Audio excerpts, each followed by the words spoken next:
आज के लेक्चर के अंदर हम लोग प्री फॉर्मुलेशन के बारे में डिस्कस करेंगे। प्री फॉर्मुलेशन के बारे में डिस्कस करेंगे। प्री फॉर्मुलेशन के बारे में मैं आपको बता दूं कि जो प्री फॉर्मुलेशन है वो आपका जो मेजर जो पार्ट होता है वो फिजिकल फार्मेसी का पार्ट भी इसके अंदर मैक्सिमम कवर होता है। और अगर आप प्री फॉर्मुलेशन और फिजिकल फार्मेसी मतलब अगर जो दोनों पार्ट को अगर कंबाइन करके चले तो प्री फॉर्मुलेशन एक ऐसा टॉपिक है कि जिसके कंसेप्ट्स आपके क्लियर रहेंगे तभी मतलब आपको जो मैक्सिमम चीजें आगे की वो चीज समझ में आने वाली है। ठीक है, प्री फॉर्मुलेशन की अगर हम लोग बात करें तो प्रीवियस ईयर ट्रेंड के अकॉर्डिंग मतलब अगर हम लोग प्रीवियस ईयर के क्वेश्चन पेपर देखते हैं तो बहुत सारे मतलब कभी कभी डायरेक्टली भी क्वेश्चन आ जाते हैं, कभी कभी इनडायरेक्टली भी क्वेश्चन आ जाते हैं जो हमारे अंडरस्टैंडिंग के ऊपर बेस्ड होते हैं। ठीक है, तो प्री फॉर्मुलेशन की अगर हम लोग बात करें तो अराउंड आपको 2 से 3 क्वेश्चन जो है प्री फॉर्मुलेशन के ऊपर जीपैट के अंदर देखने को मिलते हैं। ठीक है, जीपैट के अंदर जो है प्री फॉर्मुलेशन के 2 से 3 क्वेश्चन आते हैं। नाइपर की अगर हम लोग बात करें तो नाइपर का ट्रेंड भी लगभग इसी तरह से है। ठीक है, नाइपर का ट्रेंड भी लगभग इसी तरह से है। इसके अंदर भी 2 से 4 क्वेश्चन नाइपर के अंदर भी आ सकते हैं। ठीक है, अभी प्री फॉर्मुलेशन जो है ना किसी भी वर्ड को समझने के लिए ना मतलब किसी भी चीज की डेफिनेशन को समझने के लिए उस वर्ड को समझना जरूरी होता है। ठीक है, तो प्री फॉर्मुलेशन से हम लोग को क्या चीज समझ में आती है कि प्री फॉर्मुलेशन मतलब क्या होना चाहिए प्री फॉर्मुलेशन के अंदर।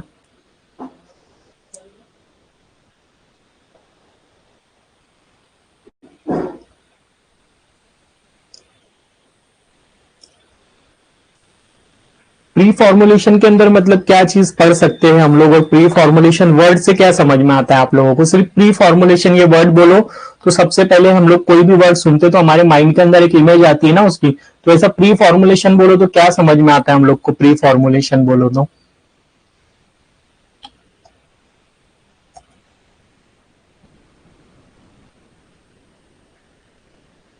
कोई बता सकता है प्री फॉर्मुलेशन।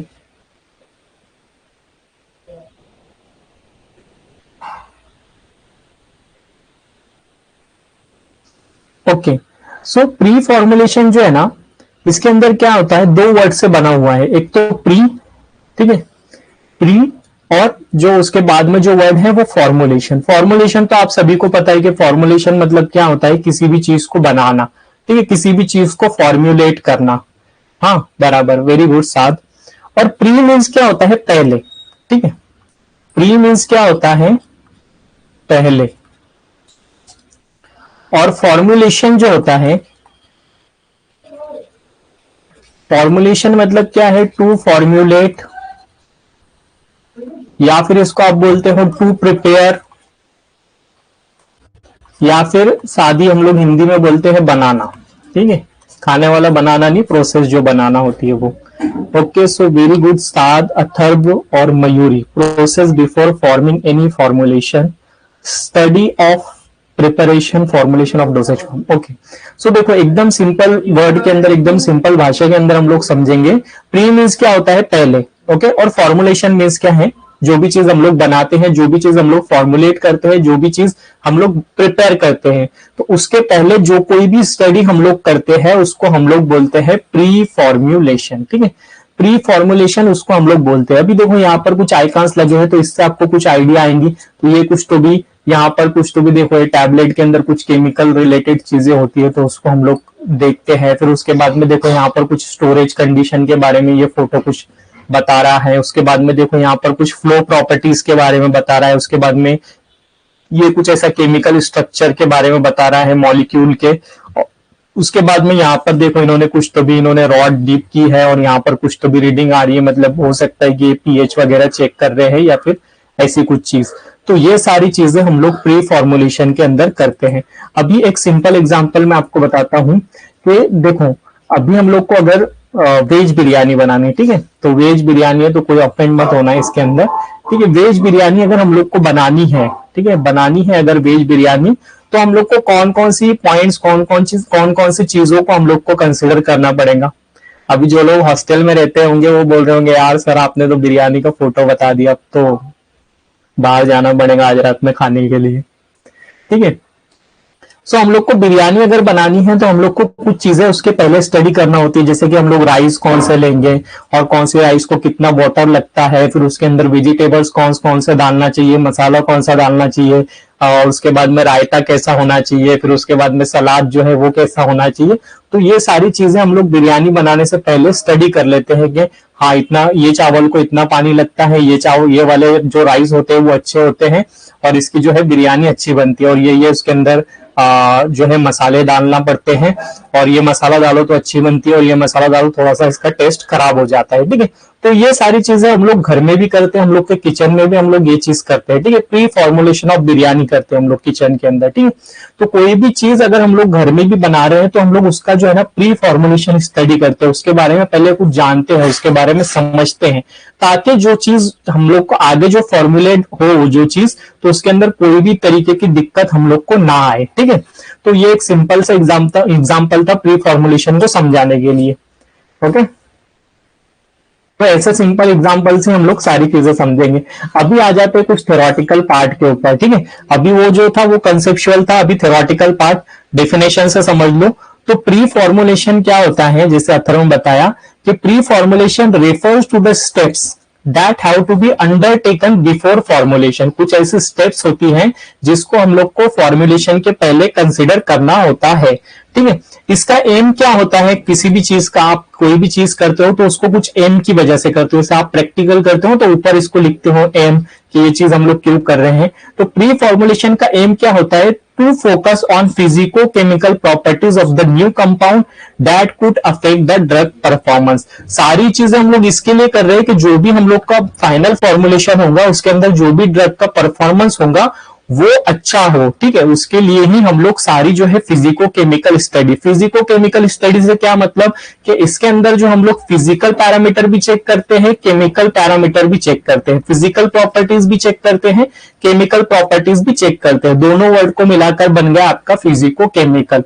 ठीक है, तो कोई भी आप डेफिनेशन पढ़ रहे हो, कोई भी आप कंसेप्ट समझ रहे हो तो उसके अंदर जस्ट आपको वर्ड का मीनिंग क्रैक करना है। ठीक है, वर्ड का मीनिंग क्रैक हो गया यानी आपकी डेफिनेशन आप खुद बना सकते हो। तो ये चीज आप थ्योरी एग्जाम के अंदर भी अप्लाई कर सकते हो। ओके, सो एम क्या है बेसिकली प्री फॉर्मुलेशन का, to focus on the physico chemical properties of the new compound that could affect the drug performance. Okay, तो ये हो गया प्री फॉर्मुलेशन का जो है थ्योरेटिकल डेफिनेशन। अभी प्री फॉर्मुलेशन के अंदर कौन से एरियाज हैं, कौन से प्रिंसिपल एरियाज हैं जिसको हम लोग कंसीडर करते हैं। सी, अगर आप कोई भी चीज का फॉर्मुलेशन बना रहे हो वेदर इंडस्ट्री के अंदर, जब भी आप एम फार्म में जाओगे तो कोई भी आप फॉर्मुलेशन बनाओगे तो उसके पहले जो है आपको उसकी प्री फॉर्मुलेशन स्टडी करना पड़ेगी, क्योंकि जो भी आप नया ड्रग लेंगे तो उसके आपको प्री फॉर्मुलेशन स्टडी करना पड़ेगी कि इसकी सॉल्युबिलिटी कैसी है, इसका जो है पार्टिकल साइज कैसा है, ये जो है हमारे जो एपीआई के साथ में जो अदर इंग्रेडिएंट्स है, ठीक है, जो अदर एक्सिपिएंट्स है उसके साथ में ये कंपेटेबल है या नहीं है। तो वो सारी चीजों को चेक करने के लिए आपको प्री फॉर्मुलेशन स्टडी करना पड़ती है। प्री फॉर्मुलेशन स्टडी के अंदर जो है ना प्रिंसिपल एरियाज कौन कौन से हैं, तो ये डायग्राम के अंदर, इस वाली ट्री डायग्राम के अंदर सारी चीजें मेंशन है। तो सबसे पहले जो हम लोग करते हैं वो है बल्क कैरेक्टराइजेशन। ठीक है, बल्क कैरेक्टराइजेशन। अभी ये वर्ड आपको काफी हेवी लगेंगे, क्रिस्टलिनिटी, पॉलीमॉर्फिज्म, हाइग्रोस्कोपिसिटी, तो जस्ट आपको सुनना है, इसके बाद में हम लोग एक एक चीज को डिटेल में एक्सप्लेन करते जाएंगे। ठीक है, तो जो पहला प्रिंसिपल एरिया आता है प्री फॉर्मुलेशन रिसर्च का वो होता है बल्क कैरेक्टराइजेशन। बल्क कैरेक्टराइजेशन, ठीक है। जो सेकंड नंबर के ऊपर होता है वो होता है सॉल्युबिलिटी एनालिसिस, ये तो सबको पता है सॉल्युबिलिटी एनालिसिस। देन जो थर्ड नंबर के ऊपर होता है वो होता है स्टेबिलिटी, ठीक है, स्टेबिलिटी। अभी बल्क कैरेक्टराइजेशन के अंदर क्या क्या होता है, तो बल्क कैरेक्टराइजेशन के अंदर होता है सबसे पहले तो क्रिस्टलिनिटी एंड पॉलीमॉर्फिज्म, ठीक है, क्रिस्टलिनिटी एंड पॉलीमॉर्फिज्म। उसके बाद में hygroscopicity, fine particle characterization, bulk density और होता है आपका पाउडर फ्लो प्रॉपर्टीज। तो ये 5 चीजें जो है वो इंपॉर्टेंट है जो हम लोग बल्क कैरेक्टराइजेशन के अंदर कंसीडर करते हैं, ठीक है। उसके बाद में आता है आपका सॉल्युबिलिटी एनालिसिस। तो सॉल्युबिलिटी एनालिसिस के अंदर हम लोग पीकेए, ठीक है, pKa that is the ionization constant. उसके बाद में है पीएच सॉल्युबिलिटी प्रोफाइल, ये देखते हैं। उसके बाद में देखते हैं कॉमन आयन इफेक्ट, ठीक है, कॉमन आयन इफेक्ट। उसके बाद में देखते हैं थर्मल इफेक्ट, सॉल्युबलाइजेशन, पार्टीशन कोएफिशिएंट और डिसोल्यूशन। तो ये जो सारी चीजें हैं वो चीजें रिलेटेड है सॉल्युबिलिटी से, ठीक है, सॉल्युबिलिटी से। तो इसको हम लोग सॉल्युबिलिटी एनालिसिस के अंदर देखेंगे। उसके बाद में जो आता है आपका स्टेबिलिटी एनालिसिस। स्टेबिलिटी एनालिसिस के अंदर क्या है, solution stability, pH rate profile, solid state stability, bulk stability और कॉम्पेटिबिलिटी, ठीक है। तो अभी जस्ट आपको ये वर्ड ध्यान में रखना है, और इनकेस अगर आप रनिंग नोट्स बना रहे हैं तो रनिंग नोट्स के अंदर भी इस तरह से आपको डायग्राम, एक ट्री डायग्राम बना लेनी है अच्छे से, ठीक है। तो आज के जो लेक्चर के अंदर मैंने प्लान किया है कि बल्क डेंसिटी वाला जो पार्ट है, बल्क कैरेक्टराइजेशन वाला जो पार्ट है, उसको हम लोग कवर कर लेंगे, ठीक है। क्योंकि बल्क कैरेक्टराइजेशन एक ऐसा पार्ट है कि जो भी फिजिकल फार्मेसी के अंदर भी आपका इंक्लूडेड है। ऐसे देखा जाए तो सारी जो चीजें वो फिजिकल फार्मेसी के अंदर ही है, जैसे कि पीके वगैरह, पीएच वगैरह, ये सब आप फिजिकल फार्मेसी में भी पढ़ते हो, ओके। तो इनकेस अगर आज के लेक्चर में अगर किसी को कुछ डाउट हो जाए या फिर कुछ लगे कि और थोड़ा सा इसके बारे में पढ़ना है, तो जो ऐप के अंदर है ना, एक फिजिकल फार्मेसी का एक फोल्डर होगा, ठीक है, फिजिकल फार्मेसी का एक फोल्डर होगा जिसके अंदर जो है मदीहा मैडम ने शायद एक्सप्लेन किया है फिजिकल फार्मेसी के टॉपिक्स। तो इनकेस अगर आपको लगता है कि और थोड़ा सा इसके बारे में पढ़ना है तो आप वहां से भी पढ़ सकते हो, ठीक है। बट मोस्टली जो है आज के लेक्चर के अंदर जितना प्री फॉर्मुलेशन के अंदर इंपॉर्टेंट है, जितना बल्क कैरेक्टराइजेशन के अंदर इंपॉर्टेंट है, वो हम लोग वन बाय वन देखने की कोशिश करेंगे, ठीक है। देखिए जीपैट एक ऐसा एग्जाम है ना, इसके अंदर आपको मतलब जीपैट ऐसा एग्जाम है कि इसके अंदर कोई भी कॉम्पिटिटिव एग्जाम ले लो आप वर्ड का, तो उसके अंदर जो है ना, जस्ट वेट 1 मिनट,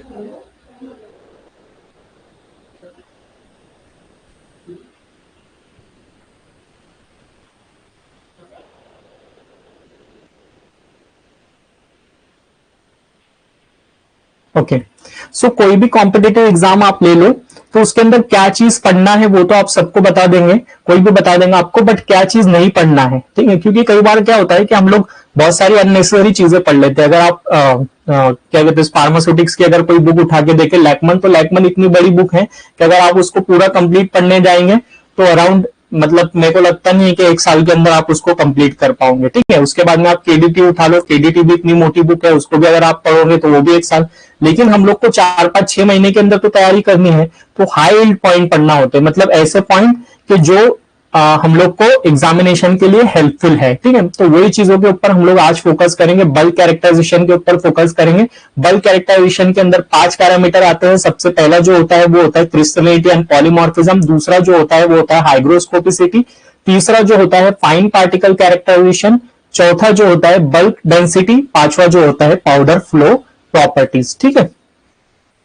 अभी देखो कि ऑब्जेक्टिव क्या है, मतलब हम लोग प्री फॉर्मुलेशन कर रहे हो तो इससे हमारा क्या फायदा होगा। तो सबसे पहले जो प्री फॉर्मुलेशन का ऑब्जेक्टिव है तो वो क्या है, to develop the more stable, safe, efficacious dosage form. हम लोग को जो है एक सेफ और मोर स्टेबल डोसेज फॉर्म बनाना होता है, इसके लिए हम लोग प्री फॉर्मुलेशन स्टडी करते हैं। मैक्सिमम बायो अवेबिलिटी, ठीक है, जो भी हम लोग ड्रग दे रहे हैं उसकी बायोएबिलिटी ज्यादा से ज्यादा होना चाहिए, क्योंकि जितनी बायोएबिलिटी ज्यादा होंगी उतना वो ड्रग अच्छे से अपनी एक्शन शो करेगा। उसके बाद में है मोस्ट सुटेबल एक्सिपिएंट, मतलब एक्सिपिएंट का मतलब मैंने आपको बताया था टैबलेट चैप्टर के अंदर कि एक्सिपिएंट मतलब अदर देन एपीआई जो भी चीज हम लोग डालते हैं वो होता है एक्सिपिएंट। तो कौन सा एक्सिपिएंट जो है मोस्ट सुटेबल रहेगा उसके अकॉर्डिंग में हम लोग प्री फॉर्मुलेशन स्टडी करते हैं। प्री फॉर्मुलेशन स्टडी में हम लोग क्या करते हैं कि अलग अलग फॉर्मुलेशन बनाते हैं अलग अलग एक्सिपिएंट के कॉन्सेंट्रेशन के अकॉर्डिंग, और उसमें देखते हैं कि कौन सा जो एक्सिपिएंट है वो अच्छा और मोर सुटेबल है, ठीक है। उसके बाद में आता है आपका adjustment of the pharmacokinetic properties. अभी जो भी फार्माकोकाइनेटिक प्रॉपर्टीज है उसका हम लोग को एडजस्टमेंट करना होता है कि कौन से इसमें जो है फार्माकोकाइनेटिक प्रॉपर्टी सही से काम कर रही है, ओके। उसके बाद में है minimize time money required for the formulation, मतलब कि जो भी फॉर्मुलेशन ऐसा ना हो, कई बार क्या होता है कि हम लोग ने अगर प्री फॉर्मुलेशन नहीं किया, ठीक है, और आपने जस्ट एक टैबलेट बना डाली, अब टैबलेट बन गई और बाद में पता चला कि यार वो टैबलेट की तो स्टेबिलिटी नहीं थी, ठीक है, टैबलेट की स्टेबिलिटी नहीं थी, वो तो फेबिलिटी टेस्ट के अंदर फेल हो गई, या तो फिर वो तो कंटेंट यूनिफॉर्मिटी में फेल हो गई, या फिर उसके अंदर कुछ डिफेक्ट आ गए। तो आपका जो है पूरा बैच वेस्ट हो जाएगा, ठीक है। तो उसके अंदर आपका मनी का भी लॉस हुआ, उसके अंदर टाइम का भी लॉस हुआ। तो ये चीज को बचाने के लिए हम लोग प्री फॉर्मुलेशन के ऊपर ज्यादा फोकस करते हैं। इंडस्ट्री के अंदर एक स्पेशल डिपार्टमेंट होता है जो बेसिकली प्री फॉर्मुलेशन स्टडीज के ऊपर काम करता है। तो प्री फॉर्मुलेशन के ऑब्जेक्टिव्स आप लोगों को समझ में आ गए कि प्री फॉर्मुलेशन हम लोग बेसिकली क्यों करते हैं। तो ये सारी चीजें 4-5 पॉइंट हैं, इसकी वजह से हम लोग को प्री फॉर्मुलेशन करना पड़ता है। ओके, देन हम लोग ने लास्ट स्लाइड में देखा था क्रिस्टलिनिटी एंड पॉलीमॉर्फिज्म। ओके, तो अभी बल्क कैरेक्टराइजेशन से हम लोग स्टार्ट करते हैं। तो एक एक पॉइंट को हम लोग थोड़ा सा डिटेल में यहां पर देखेंगे, ठीक है।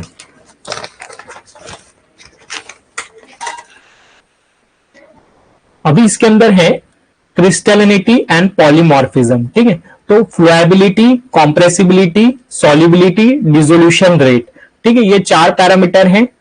फ्लुएबिलिटी आप लोगों को पता है, कॉम्प्रेसिबिलिटी भी आप लोगों को पता है, सॉल्युबिलिटी भी आप लोगों को पता है, डिसोल्यूशन रेट भी आप लोगों को पता है। पता इन द सेंस एक मोटा मोटा आइडिया है उसके बारे में, ठीक। बाकी चीजें हम लोग आगे देखेंगे, डिसोल्यूशन, सॉल्युबिलिटी वगैरह। बट फ्लुएबिलिटी तो आपको पता है और कॉम्प्रेसिबिलिटी भी पता है, ठीक है। तो flowability, compressibility, solubility, dissolution rate depends on the habit and the internal structure of the chemical compound, ठीक है। तो ये जो चारों पैरामीटर है ये किसके ऊपर डिपेंड करते हैं? Internal structure of the compound के ऊपर डिपेंड करते हैं या फिर कंपाउंड की हैबिट के ऊपर डिपेंड करते हैं। अब हैबिट मतलब क्या होता है कि आप लोगों को जैसा बहुत एक आप लोगों के अंदर भी कुछ कुछ हैबिट्स होती है ना, जैसे जो अभी सफल बैच के अंदर जो स्टूडेंट है उनकी एक बहुत अच्छी हैबिट है कि वो जो है टास्क जो है टाइम पे नहीं करते हैं, ठीक है। तो ये अच्छी हैबिट है उनके अंदर भी।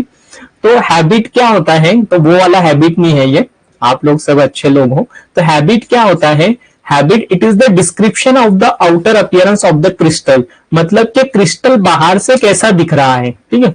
क्रिस्टल बाहर से कैसा दिख रहा है तो उसके डिस्क्रिप्शन को हम लोग बोलते हैं हैबिट, ठीक है। Outer appearance of the crystal उसको हम लोग बोलते हैं हैबिट। और इंटरनल स्ट्रक्चर जो है, इंटरनल स्ट्रक्चर 2 फॉर्म के अंदर आते हैं। देखिए किसी भी केमिकल कंपाउंड को आप लोगे तो उसके अंदर एक तो उसका इंटरनल स्ट्रक्चर होगा, एक तो उसका हैबिट होगा। हैबिट मतलब क्या बताया मैंने आपको? आउटर अपीयरेंस, ठीक है। आउटर अपीयरेंस उसका कैसा है उसको हम लोग बोलते हैं हैबिट। उसके बाद में जो आता है आपका इंटरनल स्ट्रक्चर। अब इंटरनल स्ट्रक्चर 2 टाइप के होते हैं, एक तो वो क्रिस्टलाइन फॉर्म के अंदर होगा, एक तो वो एमॉर्फस फॉर्म के अंदर होगा। अभी क्रिस्टलाइन और एमॉर्फस फॉर्म की डेफिनेशन हम लोग आगे देखेंगे, ठीक है। अब अगर अभी वो क्रिस्टलाइन फॉर्म के अंदर होता है तो एक तो पॉलीमॉर्फ शो करेगा, एक तो वो मॉलिक्यूलर एडक्ट शो करेगा, ठीक है।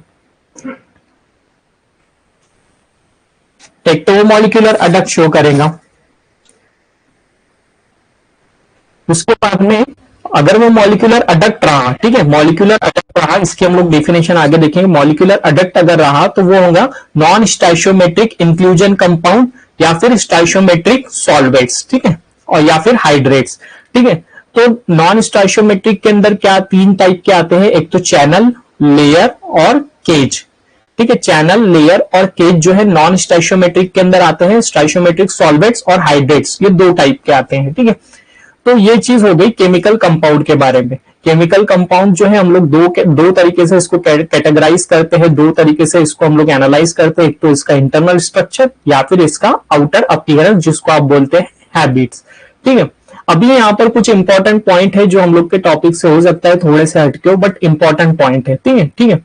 तो एमॉर्फस फॉर्म जो होता है वो प्रिपेयर्ड किससे होता है? By the rapid precipitation, lyophilisation और rapid cooling of the liquid melts. मतलब कि अगर रैपिड प्रेसिपिटेशन अगर हो रहा है किसी कंपाउंड का, या फिर लायोफिलाइजेशन हो रहा है, या फिर रैपिड कूलिंग अगर हो रही है किसी लिक्विड मेल की, तो उसकी वजह से जो है एमॉर्फस फॉर्म प्रिपेयर होता है, ठीक है। अभी आप लोगों को प्रोसेस के डीप में नहीं जाना है कि प्रेसिपिटेशन कैसा होता होगा और एमॉर्फस फॉर्मिंग क्यों बनता, क्रिस्टल फॉर्म क्यों नहीं बनता, तो ऐसा कोई नहीं पूछेगा आपसे। जस्ट आपको ये पॉइंट्स याद रखने, कुछ एक्स्ट्रा पॉइंट्स हैं जो कि आपको याद रखना जरूरी है। इनकेस मतलब अगर कुछ क्वेश्चन आ जाता है तो आप उसको बनाना चाहिए उससे, ठीक है।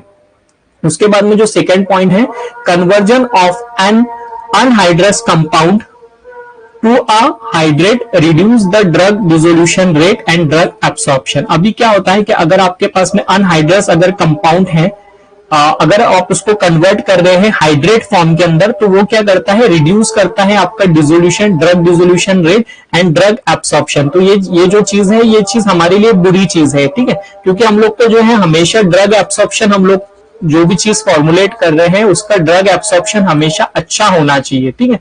तो अगर आप अनहाइड्रस कंपाउंड को अगर आप हाइड्रेट के अंदर फॉर्म कर देते हैं, तो उसकी वजह से जो है उसका ड्रग एब्सॉर्प्शन कम हो जाता है, ठीक है।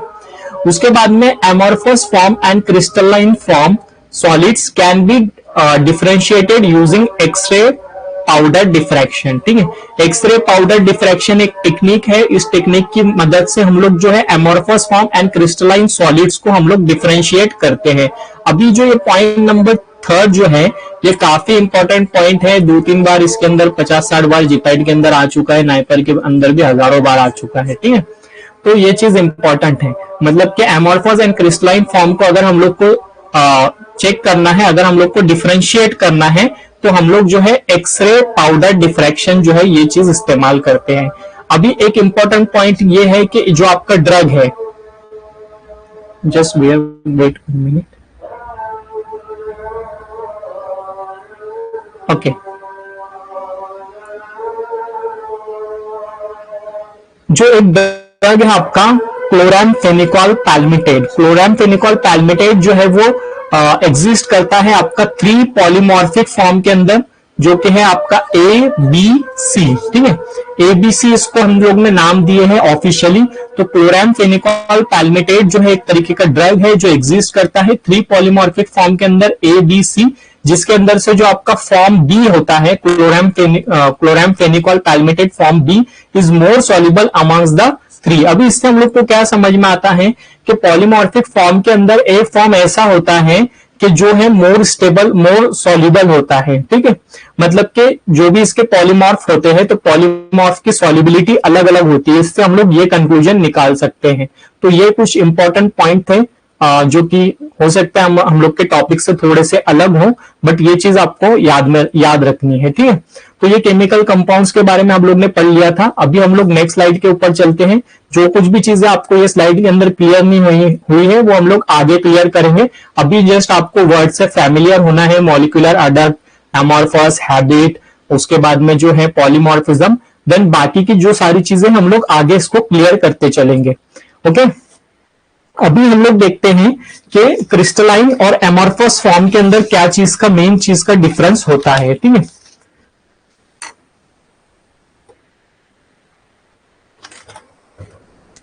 तो देखिए इंटरनल स्ट्रक्चर हम लोग ने देखा था,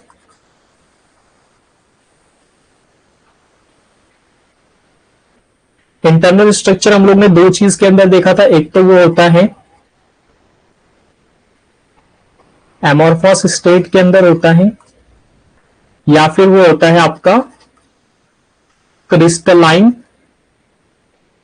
स्टेट के अंदर होता है, ठीक है। एमोर्फस स्टेट के अंदर होता है या फिर क्रिस्टलाइन स्टेट के अंदर होता है। तो अभी जो है हम लोग दोनों के जो है डिफरेंसेस देखेंगे, देन उस वाले स्लाइड के अंदर हम लोग जो है ना उसका डिफरेंसेस पढ़ेंगे। हाँ वरुण, वेरी गुड। तो यही मैं अभी बता रहा हूं इसका मेन डिफरेंसेस क्या है, और भी इसके अंदर काफी डिफरेंसेस है, तो वरुण ने काफी सही बताया। तो देखिए अभी एमोर्फस फॉर्म जो है ना, एमोर्फस फॉर्म के अंदर आपको क्या चीज याद रखनी है, state that solid do not have the fixed internal structure. मतलब इसके अंदर क्या होता है, do not have fixed internal structure.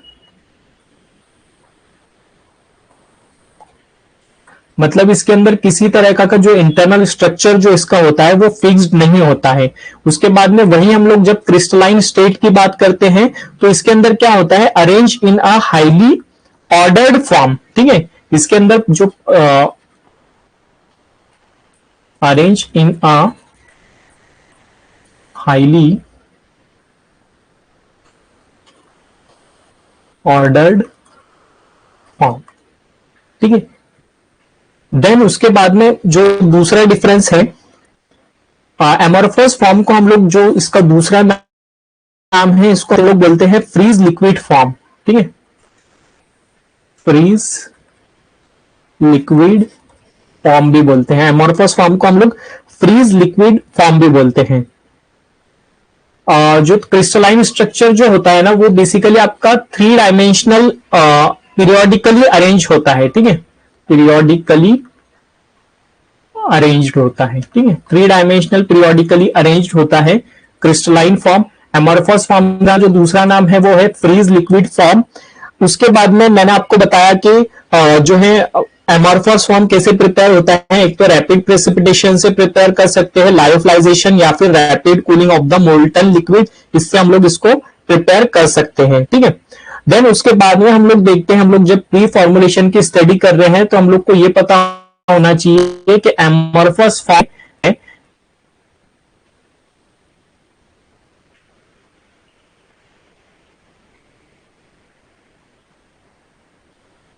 ठीक है, हम लोग को ये पता होना चाहिए कि एमॉर्फस फॉर्म जो होता है वो होता है आपका लेस स्टेबल होता है, ठीक है, एमॉर्फस फॉर्म लेस स्टेबल होता है।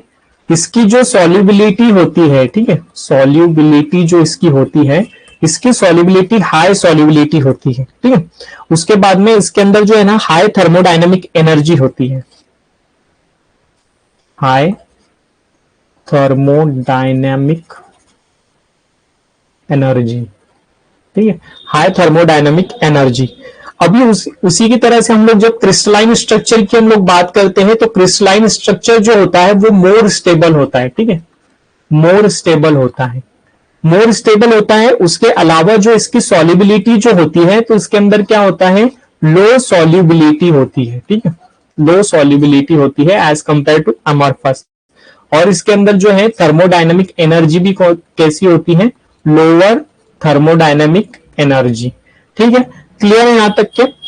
अभी उसके बाद में इसका जो मेल्टिंग पॉइंट होता है एमॉर्फस फॉर्म का जो मेल्टिंग पॉइंट होता है, तो इसका मेल्टिंग पॉइंट जो होता है वो शार्प मेल्टिंग पॉइंट नहीं होता है। मतलब कि अगर आपके पास में एमॉर्फस फॉर्म के अंदर, एमॉर्फस स्टेट के अंदर अगर कोई कंपाउंड है तो हम लोग बोल नहीं सकते कि ये 80 डिग्री सेल्सियस के ऊपर मेल्ट होता है। ऐसा हम लोग कब बोलते हैं, जब हम लोग के पास में क्रिस्टलाइन फॉर्म के अंदर जो भी स्ट्रक्चर होते हैं उनका जो है फिक्स्ड मेल्टिंग पॉइंट होता है। मतलब कि हम लोग कोई भी क्रिस्टलाइन फॉर्म का जो स्ट्रक्चर के अंदर कंपाउंड है उसको बोल सकते हैं कि इसका जो मेल्टिंग पॉइंट है वो 80 डिग्री सेल्सियस है। बट एमॉर्फस फॉर्म के अंदर हम लोग को रेंज बतानी होती है कि हाँ 70 से लेकर के 75 तक के मेल्ट हो सकता है, ठीक है, डिग्री सेल्सियस के बीच में मेल्ट हो सकता है। तो ऐसे जितने भी एमॉर्फस फॉर्म के जो कंपाउंड्स है तो उसके अंदर हम लोग को एक रेंज देना पड़ती है कि ये रेंज से लेकर के ये रेंज तक के इसके बीच में इसका जो है मेल्टिंग पॉइंट आता है। तो इसके अंदर मेल्ट ओवर द रेंज, ठीक है। तो ये इसका जो मेल्टिंग पॉइंट रहता है वो फिक्स नहीं होता है, मेल्टिंग पॉइंट जो है इसका ओवर अ रेंज होता है, ठीक है, ओवर अ रेंज। और इसका जो होता है मेल्टिंग पॉइंट जो है ना इसका होता है melts at a definite temperature, एक पर्टिकुलर टेम्परेचर के ऊपर ही मेल्ट होता है, ठीक है। तो मेल्ट्स एट डेफिनाइट टेम्परेचर मतलब कि एक पर्टिकुलर टेम्परेचर के ऊपर ही मेल्ट होता है। उसके बाद में एक कंसेप्ट आता है इसके अंदर, कंसेप्ट के लिए मैंने ये स्लाइड ओपन की है। एक कंसेप्ट आता है इसके अंदर आइसोट्रॉपिक, ठीक है, आइसोट्रॉपिक। और यहां पर जो है क्रिस्टलाइन के अंदर एक कंसेप्ट आता है अनिसोट्रॉपिक, ठीक है, आइसोट्रॉपिक और अनिसोट्रॉपिक। अभी आइसोट्रॉपिक मतलब क्या होता है कि due to the irregular their properties get average so that they are direction independent. मतलब क्या होता है कि जो भी एमॉर्फस का जो एमॉर्फस के अंदर इरेगुलरिटीज होती है, मतलब इसके जो शेप के अंदर, तो उसकी वजह से क्या होता है कि जो है ना डायरेक्शन डिपेंडेंट नहीं होते हैं। मतलब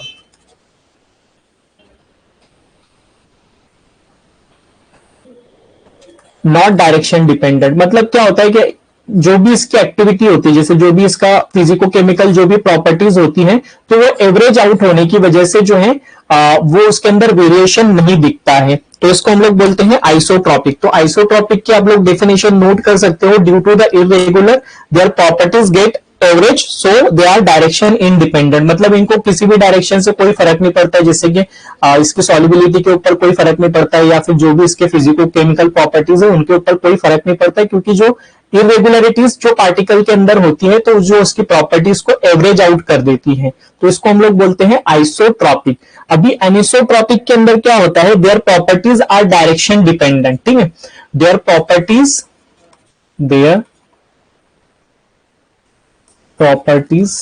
आर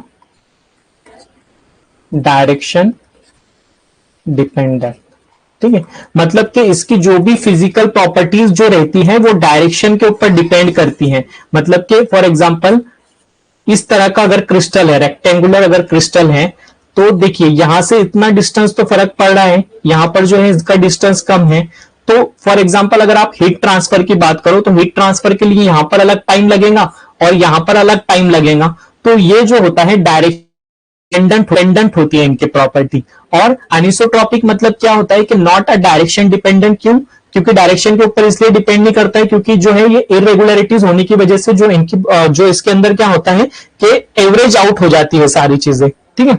उसके बाद में एमॉर्फस के अंदर एक चीज इंपॉर्टेंट है कि it requires lower compression state to form the compact. उसके बाद में ये जो है लेस डक्टाइल होते हैं, हाई ब्रिटल वैल्यू होती है, और इसके अंदर जो इसकी सॉल्युबिलिटी जो होती है हम लोग ने देखा इसके अंदर हाई सॉल्युबिलिटी होती है, इसके अंदर लो सॉल्युबिलिटी होती है, ठीक है। प्रीवियस ईयर के जीपैट के पेपर के अंदर अगर हम लोग ट्रेंड के अकॉर्डिंग देखें तो कई बार मतलब कंसेप्चुअल क्वेश्चन पूछ लेते हैं, मतलब क्लैरिटी की वजह से, क्योंकि स्टूडेंट्स को इसके अंदर बहुत ज्यादा कंफ्यूजन होता है। तो सॉल्युबिलिटी के ऊपर 2-3 बार क्वेश्चन आ चुके हैं कि which of the following state have the higher solubility, तो आपको याद रखना है कि हाई सॉल्युबिलिटी किसकी होती है, एमॉर्फस फॉर्म की होती है, और क्रिस्टलाइन फॉर्म की जो होती है लो सॉल्युबिलिटी होती है, ठीक है। लेकिन इसके अंदर स्टेबल कौन सा होता है, क्रिस्टलाइन फॉर्म जो होता है आपका मोर स्टेबल होता है, और एमॉर्फस फॉर्म जो होता है आपका लेस स्टेबल होता है। एमॉर्फस फॉर्म का दूसरा नाम क्या है, फ्रीज लिक्विड फॉर्म होता है, ठीक है। देन उसके बाद में मेल्टिंग पॉइंट कैसा होता है, तो मेल्टिंग पॉइंट जो हम लोग एमॉर्फस फॉर्म के अंदर देखते हैं तो इसके अंदर एक रेंज के अंदर हम लोग को मेल्टिंग पॉइंट मिलता है, जबकि हम लोग क्रिस्टलाइन फॉर्म की बात करते हैं तो ये जो है डेफिनाइट टेम्परेचर जो मिलता है हम लोग को इसके अंदर, ठीक है। उसके बाद में एनिसोट्रॉपिक और आइसोट्रॉपिक और एनिसोट्रॉपिक दो कंसेप्ट हैं, तो आइसोट्रॉपिक जो कंसेप्ट है वो आता है आपका एमॉर्फस फॉर्म के अंदर, और एनिसोट्रॉपिक जो प्रॉपर्टी है वो आपको मिलता है क्रिस्टलाइन फॉर्म के अंदर, ठीक है। तो आप लोग इसको ऐसे भी याद रख सकते हैं कि एमॉर्फस फॉर्म जो होता है वो एक पर्टिकुलर फिक्स स्ट्रक्चर के अंदर नहीं होता है, इरेगुलर फॉर्म के अंदर होता है, इसके लिए ये आइसोट्रॉपिक कंडीशन दिखाता है, और क्रिस्टलाइन फॉर्म जो होता है वो फिक्स स्टेट के अंदर होता है, तो इसके लिए इसके अंदर जो भी इसकी प्रॉपर्टीज होती है वो डायरेक्शन के अकॉर्डिंग काम करती है, तो इसके लिए इसके अंदर अनिसोट्रॉपिक वाला फेनोमेनॉन काम करता है, ठीक है। क्लियर है यहां तक के? अभी एक बार हम लोग और डेफिनेशन, एक बार हम लोग और इसके बीच के डिफरेंसेस यहां पर देख लेते हैं जो हम लोग ने लास्ट इसके अंदर देखा। तो ऑर्डरली अरेंज्ड मॉलिक्यूल, ठीक है, इसके अंदर क्या है, लेस ऑर्डर और no identifiable shape, short range order, long range order, short range order, arrange in a fixed molecular order, randomly arrange होते हैं एमॉर्फस फॉर्म के अंदर, low aqueous solubility, low chemical reactivity, low water sorption. अभी देखो chemical reactivity जितनी कम होती है कोई भी कंपाउंड की, वो कंपाउंड उतना स्टेबल होता है, ठीक है। तो लो केमिकल रिएक्टिविटी मींस क्या होता है आपका, स्टेबल होता है, ठीक है। उसके बाद में लो वाटर सॉर्प्शन, देन उसके बाद में low molecular mobility and poor compressibility. वहीं जब हम लोग एमॉर्फस की बात करें तो एमॉर्फस के अंदर क्या होता है कि high aqueous solubility, high chemical reactivity, उसके बाद में है जित केमिकल रिएक्टिविटी हाई है तो एज कंपेयर टू क्रिस्टलाइन ये क्या होगा, लो स्टेबिलिटी इसके अंदर आएंगे, ठीक है, लो स्टेबिलिटी आएगी।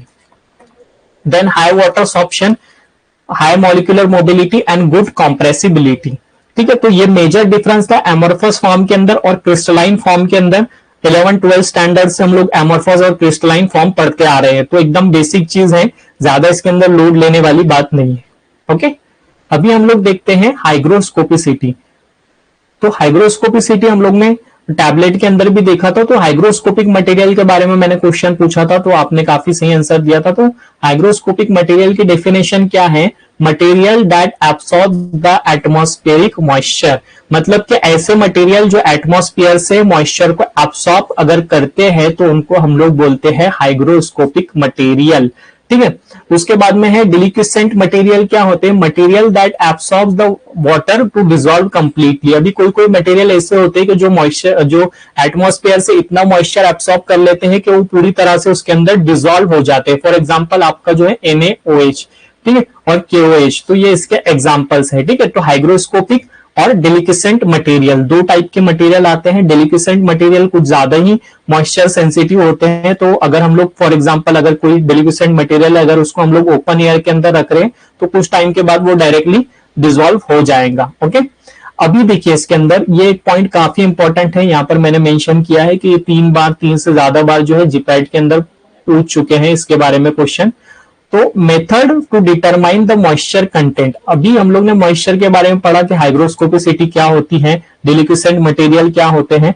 तो किसी भी चीज का अगर हम लोग को मॉइस्चर कंटेंट अगर डिटरमाइन करना है तो उसके लिए हम लोग ग्रेविमेट्रिक एक मेथड आती है, TGA एक मेथड आती है, थर्मोग्रेविमेट्रिक एनालिसिस एक मेथड आती है। TGA का फुल फॉर्म है थर्मोग्रेविमेट्रिक एनालिसिस। कार्ल फिशर टाइट्रेशन है, आपने सेकेंड ईयर में पढ़ा होगा कार्ल फिशर टाइट्रेशन, और गैस क्रोमेटोग्राफी। तो गैस क्रोमेटोग्राफी अभी एक रिसेंट टेक्निक है, मॉडर्न टेक्निक है। तो ये जो है 4 टेक्निक जो हम लोग यूज करते हैं मॉइस्चर कंटेंट के अंदर। ठीक है, जीपैट के अंदर ये क्वेश्चन आ चुका है, जब भी आप मॉक टेस्ट सॉल्व करोगे फार्मा अड्डा के तो उसके अंदर भी आपको एक क्वेश्चन यहां से देखने को मिलेगा। तो इसको अच्छी तरह से याद कर लेना, रट लेना, जो भी करना है। बट ये 4 मेथड जो है आपको याद होना चाहिए कि मॉइस्चर कंटेंट अगर हमको चेक करना है तो एक तो ग्रेविमेट्रिक एनालिसिस करो, एक तो TGA करो, थर्मोग्रेविमेट्रिक एनालिसिस, कार्ल फिशर टाइट्रेशन करो, या फिर गैस क्रोमेटोग्राफी करो। तो ये 4 मेथड हम लोग मॉइस्चर कंटेंट के लिए यूज करते हैं। ठीक है, उसके बाद में आता है fine particle characterization. Fine particle characterization मतलब फाइन जो भी स्मॉलर पार्टिकल्स होते हैं उनको हम लोग कैरेक्टराइज कैसे करते हैं, उनको हम लोग उनकी जो है हम लोग क्लासिफिकेशन कैसे करते हैं, उनको हम लोग उसका साइज एनालिसिस कैसा करते हैं। ठीक है, तो सबसे पहला जो इंस्ट्रूमेंट है वो है क्लाउटर काउंटर। ठीक है, क्लाउटर काउंटर या फिर HAIC काउंटर। तो इसके अंदर जो पार्टिकल साइज हम लोग डिटरमाइन करते हैं तो वो होता है आपका 0.5 to 500 माइक्रोन। ठीक है, ये पार्टिकल साइज के बीच में अगर आपका मटेरियल रहा या फिर आपके जो पार्टिकल साइज रही तो इसके लिए हम लोग जो इंस्ट्रूमेंट यूज करते हैं उसका नाम है क्लाउटर काउंटर। ठीक है, उसके बाद में स्यू मेथड होती है। तो स्यू मेथड क्या होती है कि for the particle size more than 100 micron. ठीक है, 100 माइक्रोन से ज्यादा अगर पार्टिकल साइज है तो हम लोग स्यू मेथड यूज करते हैं। आपने स्यू देखा है ना, आपके घर में भी होता है ये स्यू, जिसको आप चन्नी बोलते हैं, जिसके अंदर से हम लोग गेहूं और जो भी दूसरे मटेरियल है उसको हम लोग छानते हैं। ठीक है, तो देखिए इसके अंदर क्या होता है कि जैसे जैसे देखिए यहाँ पर क्या है, लार्जर मेश साइज है और यहाँ पर है फाइन मेश साइज। ठीक है, तो इसके अंदर जितना लार्जर मेश साइज रहेगा तो उसका जो मेश रहेगा वो उतना ज्यादा बड़ा रहेगा। ठीक है, तो उसमें बड़े पार्टिकल्स उसके अंदर से नीचे गिर सकते हैं। ठीक है, और जैसे जैसे हम लोग फाइन मेश साइज की तरफ जाते हैं तो हमारा पार्टिकल साइज जो उसके अंदर से निकलने का जो एपरेचर होता है वो भी कम हो जाता है और पार्टिकल साइज भी नीचे जो गिरती है वो भी कम होते जाती है। ठीक है, तो ये कोई नहीं, एकदम इजी टेक्निक है। सीयू टेक्निक आपने प्रैक्टिकल के अंदर भी किया होगा। इस तरह से एक सीयू असेंबली लगाते हैं, देन फिर वो वाइब्रेट होती है और पाउडर जो है फिर नीचे गिरते जाता है। ठीक है, तो साइज इंपॉर्टेंट है कि सीयू मेथड के अंदर जो साइज हम लोग लेते हैं तो मोर देन 100 माइक्रोन होना चाहिए। बाकी अगर आपको 0.5 से 500 माइक्रोन का एनालिसिस अगर करना है तो क्लाउटर काउंटर ये मेथड हम लोग यूज करते हैं। एक बार इसके ऊपर क्वेश्चन आया था कि for the fine particle characterization which method is use, और उन्होंने ये इंस्ट्रूमेंट का नाम दिया था क्लाउटर काउंटर, तो ये इसका राइट आंसर था। और अभी देखिए फॉर सरफेस एरिया, अगर हम लोग को सरफेस एरिया कोई किसी चीज का कैरेक्टराइजेशन करना है, सरफेस एरिया को अगर हम लोग को मेजरमेंट करना है तो बेट नाइट्रोजन एडसॉर्प्शन एक मेथड होती है, वो हम लोग यूज करते हैं। अभी इसके डीप में आपको नहीं जाना है कि बेट नाइट्रोजन एडसॉर्प्शन मेथड कैसे करते हैं या फिर इसकी बीईटी इक्वेशन क्या है, तो वो सारी चीजें आपको नहीं पूछेगा। जस्ट आपको पूछ सकता है कि सरफेस एरिया के लिए हम लोग क्या यूज करते हैं। तो आपको याद रखना है कि जहां पर भी अगर सरफेस एरिया आया और कुछ इक्वेशन वगैरह दी रही तो आपको बीईटी बेट नाइट्रोजन एडसॉर्प्शन या फिर बीईटी इक्वेशन इसको टिक करना है। ठीक है, देन उसके बाद में आता है आपका बल्क डेंसिटी। अभी बल्क डेंसिटी जो है ना हम लोग इससे नोट करते हैं। अभी कोई बता सकता है कि ये वाले सिंबल को हम लोग क्या बोलते हैं, मतलब इस वाले सिंबल को क्या बोलते हैं, ये जो सिंबल दिख रहा है?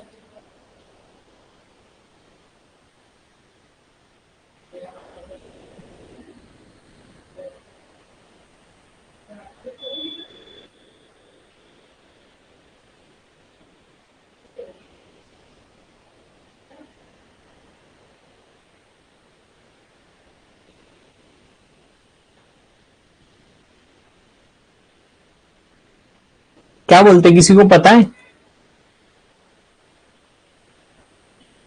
रो बोलते हैं इस सिंबल को, रो। ओके, रोना वाला रो नहीं, ठीक है, रो बोलते हैं इसको।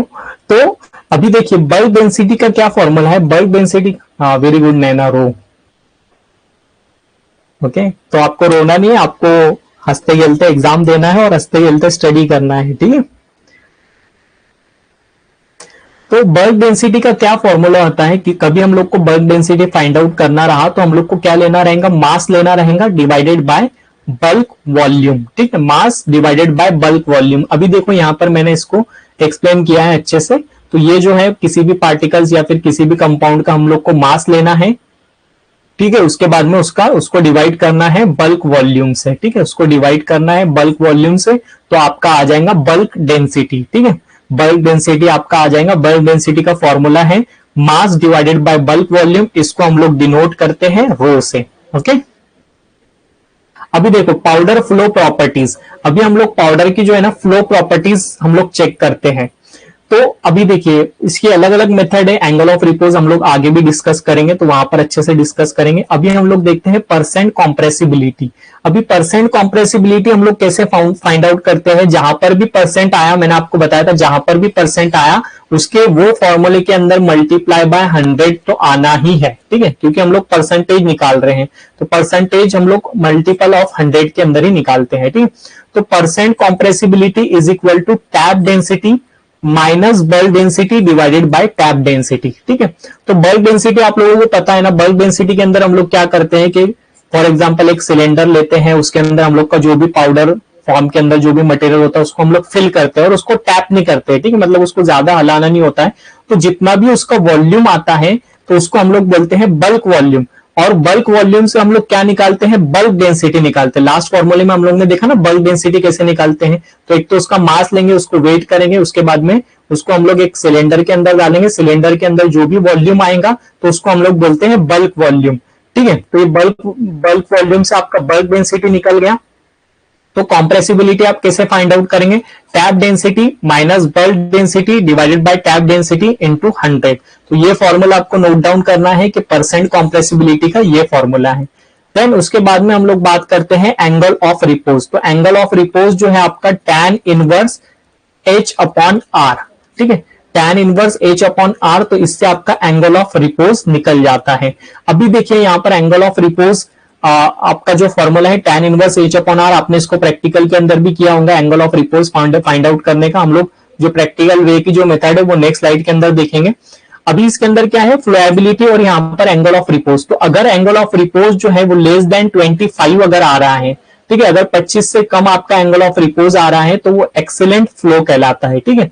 उसके बाद में अगर 25 टू 30 अगर एंगल ऑफ रिपोज आ रहा है तो ये गुड होता है, और अगर 30 से लेकर अगर 40 के बीच में आ रहा है तो ये मॉडरेट फ्लो कहलाता है और पुअर फ्लो कहलाता है। अगर 40 से ज्यादा अगर आपका एंगल ऑफ रिपोज आ रहा है तो ये जो होता है आपका पुअर फ्लो होता है, ठीक है। पुअर फ्लो मींस क्या होता है कि वो अच्छा फ्लो नहीं होता है, और अगर अच्छा फ्लो नहीं होगा किसी भी पार्टिकल का या फिर किसी भी एक्सिपिएंट का, तो वो टैबलेट के अंदर हम लोग उसको इतना जल्दी यूटिलाइज नहीं करेंगे, क्योंकि हम लोग टैबलेट के अंदर ऐसे अगर तो आपके पास में दो एक्सिपिएंट है, ठीक है, एक का जो फ्लो है वो गुड है और एक का जो फ्लो है, ठीक है, फर्स्ट वाले का फ्लो गुड है, सेकंड वाले का फ्लो जो है वो पुअर है, ठीक है, लेकिन दोनों एक्सिपिएंट एक ही तरह से काम कर रहे हैं, दोनों एक्सिपिएंट का एक ही तरह से मैकेनिज्म है, तो हम लोग प्रेफरेंस किसको देंगे कि जो एक्सिपिएंट का फ्लो अच्छा है, ठीक है, क्योंकि ऐसा ना हो कि अगर हम लोग ने पुअर फ्लो वाला लिया तो फिर इसके अंदर हम लोग को ल्यूब्रिकेंट ऐड करो, फिर उसके बाद में इसके अंदर जो फ्लो प्रोमोटर है वो ऐड करो, तो उससे बेटर यही है कि अच्छे जिसका फ्लो अच्छा है वो वाला एक्सिपिएंट यूज कर लो।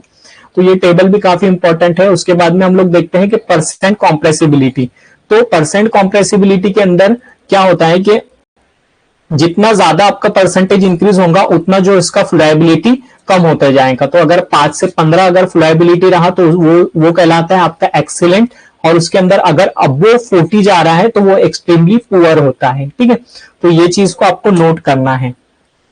अभी हम लोग आगे इसके बारे में डिस्कस करेंगे एंगल ऑफ रिपोज के बारे में, बट इतनी चीजें इसके अंदर इंपॉर्टेंट है। अभी आता है आपका पॉलीमॉर्फ्स वाला कंसेप्ट जो हम लोग ने क्रिस्टलाइन वाले उसके अंदर पढ़ा था स्लाइड के अंदर। तो पॉलीमॉर्फ्स क्या होता है? It is the ability of a compound to crystallise as a more than one distinct crystalline species with different internal lattices. मतलब कि एक कंपाउंड की एबिलिटी होती है कि वो दो फॉर्म के अंदर क्रिस्टलाइज हो, मतलब उसके अंदर जो होता है दो तरीके के इंटरनल लैटिक्स पाए जाते हैं, मतलब दो स्पेसिस पाई जाती हैं। ओके, सो इसके अगर हम लोग अदर डेफिनेशन देखें तो इसके अंदर exist more than one crystalline structure that have the different arrangement और the conformation of the molecule in a crystal lattice called as a polymorph. ठीक है, तो पॉलीमॉर्फ की डेफिनेशन आप लोगों को समझ में आ गई कि पॉलीमॉर्फ्स ऐसे कंपाउंड होते हैं जो क्रिस्टलाइज होते हैं more than one distinct crystalline species with different internal lattice structure. Okay, different crystalline forms are called as the polymorphs. इसकी सिंपल डेफिनेशन है कि डिफरेंट क्रिस्टलाइन स्ट्रक्चर जो होते हैं उसको हम लोग बोलते हैं पॉलीमॉर्फ्स। अभी पॉलीमॉर्फ्स भी दो टाइप के होते हैं, एक तो होता है आपका एनाइसोट्रॉपिक और एक होता है आपका मोनोट्रॉपिक। तो इसके बारे में हम लोग आगे देखेंगे कि एनाइसोट्रॉपिक और मोनोट्रॉपिक के दोनों का बीच का हम लोग डिफरेंस देखेंगे। ओके, पॉलीमॉर्फ्स के बारे में आपको क्लियर हो गया। पॉलीमॉर्फ्स की आपको सिंपल डेफिनेशन ये वाली याद रख सकते हैं कि different crystalline forms are called as polymorphs और it is the ability of the compound to crystallise as more than one distinct crystalline species with different internal lattice. मतलब internal lattice means internal structure. Okay, अभी देखिए polymorphs का जो है ना सबसे best example जो है आपका डायमंड और ग्रेफाइट। मतलब कि डायमंड के अंदर जो इंटरनल स्ट्रक्चर जो होता है वो कुछ अलग होता है। ठीक है, देखिए यहाँ पर डायमंड का जो इंटरनल स्ट्रक्चर है वो अलग है, और यहाँ पर जो है ग्रेफाइट का भी इंटरनल स्ट्रक्चर अलग है, लेकिन ये जो है एक दूसरे के पॉलीमॉर्फ्स हैं। ठीक है, मतलब ये क्रिस्टलाइज जो है अलग अलग वे के अंदर हुए, बट इनका जो आप केमिकल फॉर्मूला देखेंगे तो वो नियर अबाउट सेम है। तो एक जो है वो डायमंड बन गया और एक जो है ग्रेफाइट बन गया। ठीक है, तो यही बात हमारी लाइफ के अंदर भी इंपॉर्टेंट है कि हम लोग अगर अच्छे क्रिस्टलाइन स्ट्रक्चर अच्छी मेहनत करते हैं तो हम लोग भी डायमंड बनेंगे, अदरवाइज फिर ग्रेफाइट बनकर पेंसिल में रह जाएंगे। ओके, सो ये चीज यहां पर है। फिर देखिए इस तरह से जो है ना अलग अलग टाइप के जो क्रिस्टल लैटिक के स्ट्रक्चर होते हैं, लैटिक स्ट्रक्चर होते हैं, तो ये इतना आपको याद नहीं रखना है कितने टाइप के होते हैं। Just for the sake of understanding मैंने यहाँ पर मेंशन किया है कि नीडल और एसिकुलर ऐसे टाइप के जो है क्रिस्टल्स होते हैं। ओके,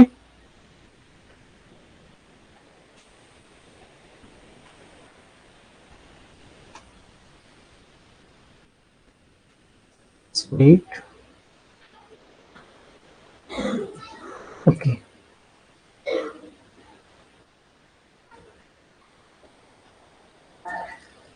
अभी हम लोग ने पॉलीमॉर्फ्स के बारे में देखा, तो और पॉलीमॉर्फ्स को और थोड़ा सा अच्छा से समझने की कोशिश करते हैं। तो ये मेरे हैंड रिटन नोट्स के स्नैप है, तो मैंने ये लगाया, तो इससे एक बार हम लोग और समझ लेते हैं। हो सकता है अगर किसी को नहीं समझा है तो देखिए इसके एक्चुअल डेफिनेशन क्या है। Substance exist more than one crystalline structure. ठीक है, more than one crystalline structure that have the different arrangement और the conformation of the molecule in a crystal lattice. मतलब कि ऐसे सब्सटेंस जो मोर देन वन क्रिस्टलाइन के structure के अंदर प्रेजेंट होते हैं तो उसको हम लोग बोलते हैं पॉलीमॉर्फ्स। ठीक है, उसके बाद में जो है ओनली ऑर्गेनिक कंपाउंड, सिर्फ जो है ऑर्गेनिक कंपाउंड ही आपका पॉलीमॉर्फ शो कर सकते हैं। ये पॉइंट काफी इंपॉर्टेंट है, सिर्फ ऑर्गेनिक कंपाउंड पॉलीमॉर्फ शो करते हैं। Inorganic compound only having one crystal system. Inorganic compound के अंदर सिर्फ एक क्रिस्टल सिस्टम होती है और सिर्फ जो ऑर्गेनिक कंपाउंड है वो ही पॉलीमॉर्फ शो कर सकते हैं। ठीक है, तो हम लोग ने लास्ट इसके अंदर एग्जांपल देखा था क्लोराम फेनिकॉल पाल्मेटेट जो है 3 पॉलीमॉर्फिक फॉर्म के अंदर पाया जाता है, ए बी सी। उसके अंदर से बी वाला जो होता है वो आपका स्टेबल होता है। ठीक है, उसके बाद में फिजिकल प्रॉपर्टीज जो होती है जैसे solubility, melting point, optical properties, vapour pressure, electrical properties, crystal shape और डेंसिटी। तो ये क्या करती है, varies from one polymorph to the another polymorph. जैसे हम लोग ने पॉलीमॉर्फ्स के एग्जांपल देखे थे, एक तो जो था हमारा डायमंड था और दूसरा जो था ग्रेफाइट था। तो हो सकता है कि उनके अंदर जो है फिजिकल प्रॉपर्टीज के डिफरेंसेस हो, ठीक है, जैसे सॉलिबिलिटी के डिफरेंसेस हो, मेल्टिंग पॉइंट के डिफरेंस हो, ऑप्टिकल एक्टिविटी के डिफरेंसेस हो, वेपर प्रेशर उसके अंदर अलग अलग हो, डेंसिटी अलग अलग हो। तो ये चीज आपको ध्यान में रखना है कि पॉलीमॉर्फ्स के अंदर क्या चीज अलग अलग होती है। तो सॉलिबिलिटी उसकी अलग हो सकती है, डेंसिटी अलग हो सकती है, तो ये चीज अलग हो सकती है। तो हम लोग को पॉलीमॉर्फ को अगर फाइंड आउट करना है तो ये चीज हम लोग, अगर इसके बीच का हम लोग को डिफरेंस दिख रहा है तो हम लोग बोल सकते हैं कि ये चीज हो सकता है कि इसकी पॉलीमॉर्फ हो, अगर उनका chemical structure near about same है तो, ठीक है। Then stability of polymorphs. One of the several polymorphs is physically more stable, which is having the lowest Gibbs energy, high melting point and less solubility. ठीक है, मैंने आपको एक concept बताया कि less solubility अगर रही तो वो जो है more stable होता है, ठीक है, less solubility more stable. Okay, तो अगर ऐसे पॉलीमॉर्फ, अभी देखो हमारे पास में अगर बहुत सारे पॉलीमॉर्फ है, जैसे आप क्लोरामफेनिकॉल पाल्मिटेट ले लो तो इसके भी 3 पॉलीमॉर्फ हैं, तो हम लोग डिसाइड कैसे करेंगे कि कौन सा पॉलीमॉर्फ जो है वो हम लोग का मोर स्टेबल है, ठीक है। तो उसके अंदर कुछ चीजें आती हैं, जैसे कि अगर उसकी गिब्स एनर्जी, ठीक है, यहां पर मैं एक कंसेप्ट बताता हूं, ठीक है, अगर उसकी गिब्स एनर्जी अगर उसकी कम रही, ठीक है, तो उसकी स्टेबिलिटी ज्यादा रहेगी, ठीक है, उसकी स्टेबिलिटी ज्यादा रहेगी। उसी तरह से अगर उसके अंदर हाई मेल्टिंग पॉइंट रहा, अगर उसका मेल्टिंग पॉइंट जो है ना, मेल्टिंग पॉइंट अगर हाई रहा तो उसकी जो स्टेबिलिटी रहेंगी वो भी हाई रहेंगी, ठीक है, स्टेबिलिटी हाई रहेंगी। ये तो जाहिर सी बात है कि मेल्टिंग पॉइंट अगर हाई रहा तो उतना स्टेबल कंपाउंड रहता है। और मैंने आपको बताया सॉल्युबिलिटी के बारे में, ठीक है, सॉल्युबिलिटी भी मैंने आपको बताया कि सॉल्युबिलिटी का भी आप लोगों को पता है कि सॉल्युबिलिटी जितना ज्यादा रहेंगी उतनी उसकी स्टेबिलिटी भी जो रहेंगी वो ज्यादा रहेंगी। तो ये 3 चीजों के बेसिस के ऊपर हम लोग पॉलीमॉर्फ को भी डिफाइन करते हैं कि कौन सा पॉलीमॉर्फ सबसे ज्यादा स्टेबल रहेगा, ठीक है। अभी गिब्स एनर्जी मैंने बताया, तो मेरे को किसी ने क्वेश्चन नहीं पूछा कि गिब्स एनर्जी मतलब क्या, तो एक्चुअल में मुझे भी नहीं पता है गिब्स एनर्जी क्या है, लेकिन ये हो सकता है केमिकल फिजिकल केमिस्ट्री का एक पार्ट है। तो मैं गिब्स एनर्जी आपको एक एकदम सिंपल लैंग्वेज के अंदर, एकदम आसान भाषा के अंदर, सरल भाषा के अंदर आपको समझा देता हूँ गिब्स एनर्जी क्या होती है। तो गिब्स एनर्जी की जब हम लोग डेफिनेशन देखते हैं तो डेफिनेशन थोड़ी सी कॉम्प्लेक्स है, और अगर आपने गूगल के ऊपर भी गिब्स एनर्जी डाला तो बहुत बड़े बड़े लंबे चौड़े फॉर्मूले निकल के आएंगे, तो इतना आपको डीप में नहीं जाना है। गिब्स एनर्जी की सिंपल आप डेफिनेशन, सिंपल टर्मिनोलॉजी समझ लीजिए कि गिब्स एनर्जी मतलब क्या होता है। It is the measure of how free और available energy is there for a chemical process, मतलब केमिकल, किसी भी केमिकल प्रोसेस होने के लिए इसके पास में कितनी फ्री एनर्जी है, ठीक है, कितनी फ्री एनर्जी है, इसको हम लोग बोलते हैं Gibbs energy, free energy for chemical process, ठीक है। किसी भी केमिकल प्रोसेस को करने के लिए इसके पास में कितनी फ्री एनर्जी है, इसको हम लोग बोलते हैं गिब्स एनर्जी। ओके, अभी गिब्स एनर्जी के अंदर क्या कंसेप्ट है, अगर किसी के अंदर जो है ना, फॉर एग्जांपल मैं आपको एग्जांपल देता हूँ गिब्स एनर्जी के लिए। जैसे आपने बॉल लिया, ठीक है, और एक हिल है, मतलब कि पहाड़ है, और उसके ऊपर से आपको बॉल को फेंकना है जस्ट, तो आपको क्या करना पड़ेगा, बॉल को जस्ट एक स्लाइटली टच देना पड़ेगा, बाकी जो है बॉल स्पॉन्टेनियसली उसको ऑटोमेटिक पहाड़ से नीचे गिर जाएगा, ठीक है। जैसे यहाँ पर एक पहाड़ है, जैसे ये ट्रायंगुलर शेप का एक पहाड़ है और यहाँ पर बॉल है, और मुझे बॉल को जो है इसके नीचे डालना है, तो मुझे जस्ट एक पुश देना पड़ेगा इसको, और बॉल जो है ऑटोमेटिक नीचे चला जाएगा। तो इसके पास क्या था, एक फ्री एनर्जी थी, उसी की वजह से ये जो है नीचे की तरफ जा रहा है। तो उसी तरह से अगर जो है ना गिब्स एनर्जी, अगर हमारे पास में अगर निगेटिव गिब्स एनर्जी अगर होती है तो negative Gibbs energy reaction will happens spontaneously. Okay, negative Gibbs energy अगर है आपके पास में तो जो रिएक्शन होती है, रिएक्शन हैपन्स स्पॉन्टेनियसली, ठीक है। अगर निगेटिव गिब्स एनर्जी है तो रिएक्शन आपकी स्पॉन्टेनियसली होंगी। अगर पॉजिटिव गिब्स एनर्जी है, ठीक है, अगर पॉजिटिव गिब्स एनर्जी है तो हम लोग को बाहर से किसकी मदद लेना पड़ेगी, आउटसाइड हेल्प इज रिक्वायर्ड, या फिर एनर्जी, अलग से एनर्जी इसके अंदर रिक्वायर्ड होती है। ठीक है, तो ये गिब्स एनर्जी का कंसेप्ट भी हम लोग ने समझ लिया। तो ये फिजिकल फार्मेसी का कंसेप्ट था, फिजिकल इंजीनियर फिजिकल केमिस्ट्री का कंसेप्ट था, वो हम लोग ने यहाँ पर समझ लिया। ठीक है, तो अभी आपको कंफर्म हो गया कि अगर मैंने आपको 3 पॉलीमॉर्फ दिया और बताया कि भाई जो है ना एक की गिब्स एनर्जी जो है सबसे कम है, तो आपको बताना है कि सर जिसकी भी गिब्स एनर्जी सबसे कम रहेगी वो स्टेबल पॉलीमॉर्फ रहेगा। या फिर गिब्स एनर्जी का मैंने आपको कंसेप्ट नहीं दिया, मैंने आपको बोला कि एक है उसके अंदर उसका मेल्टिंग पॉइंट सबसे ज्यादा है, तो आपको बताना है कि सर जिसका मेल्टिंग पॉइंट सबसे ज्यादा रहेगा वो सबसे ज्यादा स्टेबल रहेगा।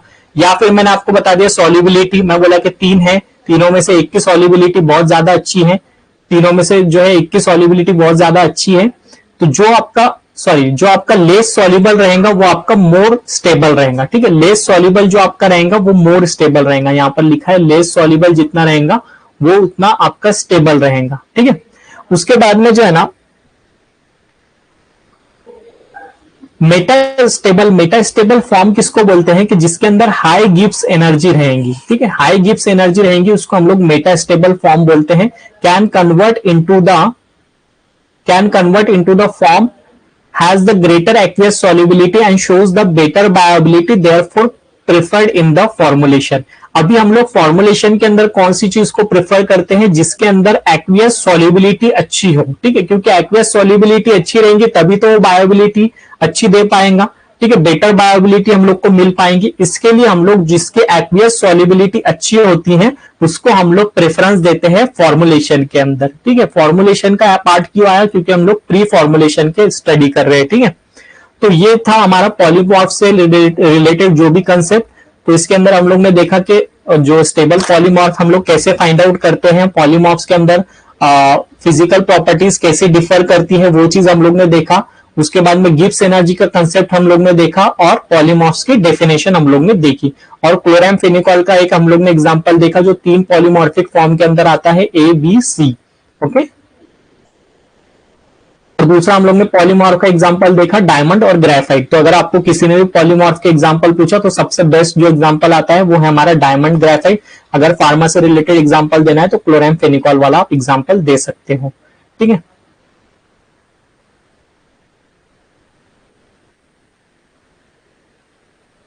अभी हम लोग देखते हैं मॉलिक्यूलर अडक्ट के बारे में। ठीक है, अभी मॉलिक्यूलर अडक्ट क्या होता है कि एक तरीके की इसके अंदर क्या होती है, केमिकल फ्रेंडशिप होती है बिटवीन द मॉलिक्यूल। ओके, एक तरीके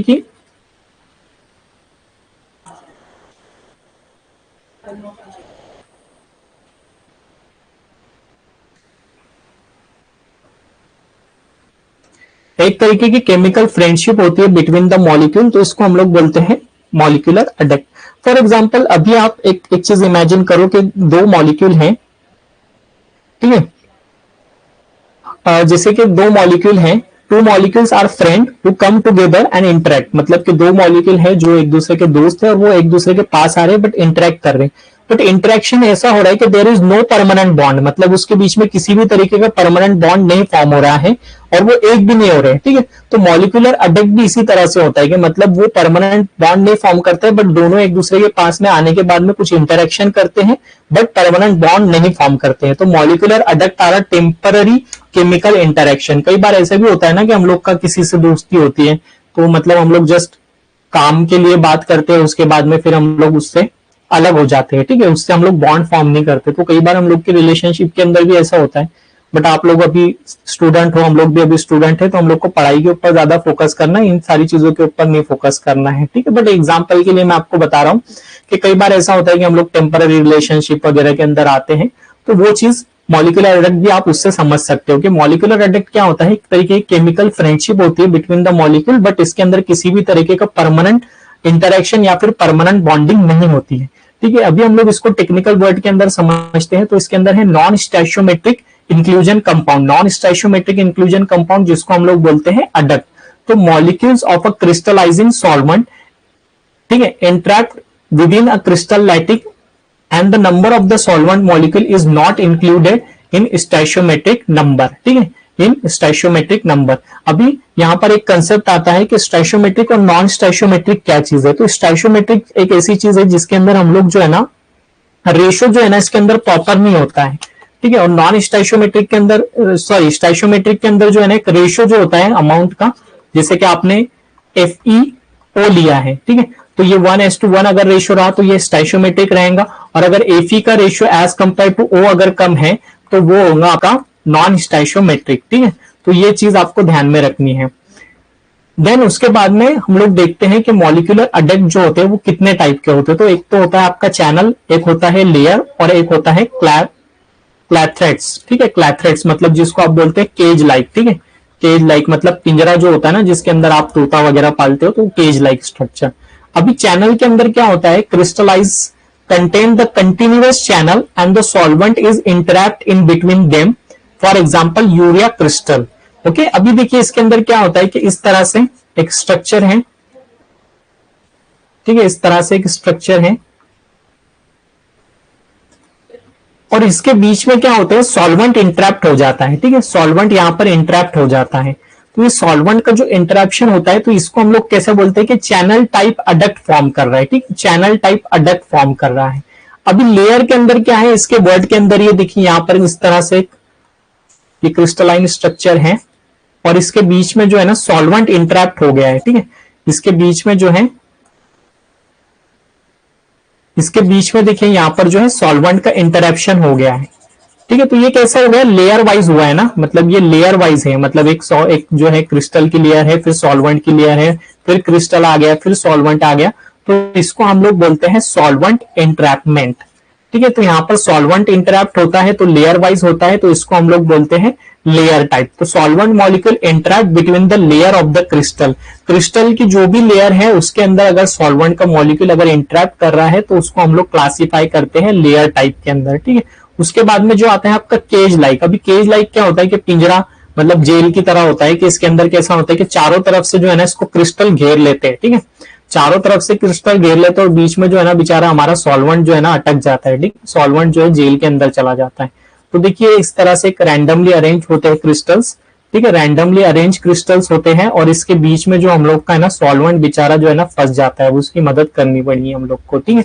तो यहाँ पर जो है ना इस तरह से जो है सॉल्वेंट का इंट्रैपमेंट हो जाता है, ठीक है, यहाँ पर बीच में जो आपका है सॉल्वेंट का मॉलिक्यूल आ जाता है, तो इसको हम लोग बोलते हैं केज टाइप और फिर क्लैरेक्टर्स, ठीक है। तो solvent molecule interact with in the crystal cavities from all the side, सभी साइड, सभी इसको जाने के लिए जगह ही नहीं है, तो इसके लिए हम लोग इसको बोलते हैं केज टाइप, मतलब पिंजरे की तरह एक स्ट्रक्चर फॉर्म हो जाता है, ठीक है। तो मॉलिक्यूलर अडक्ट के अंदर इतनी चीजें थी। उसके बाद में हम लोग देखते हैं कि सूडोपॉलीमॉर्फ्स क्या होते हैं। सूडोपॉलीमॉर्फ्स जैसे कि जो आपका स्टाइशियोमेट्रिक इंक्लूजन जो कंपाउंड होते हैं, इन सबको क्या बोलते हैं, इंक्लूजन कंपाउंड बोलते हैं इसको सबको, ठीक है। तो अभी जो है हम लोग देखते हैं इसके अंदर, शायद नेक्स्ट स्लाइड के अंदर हो,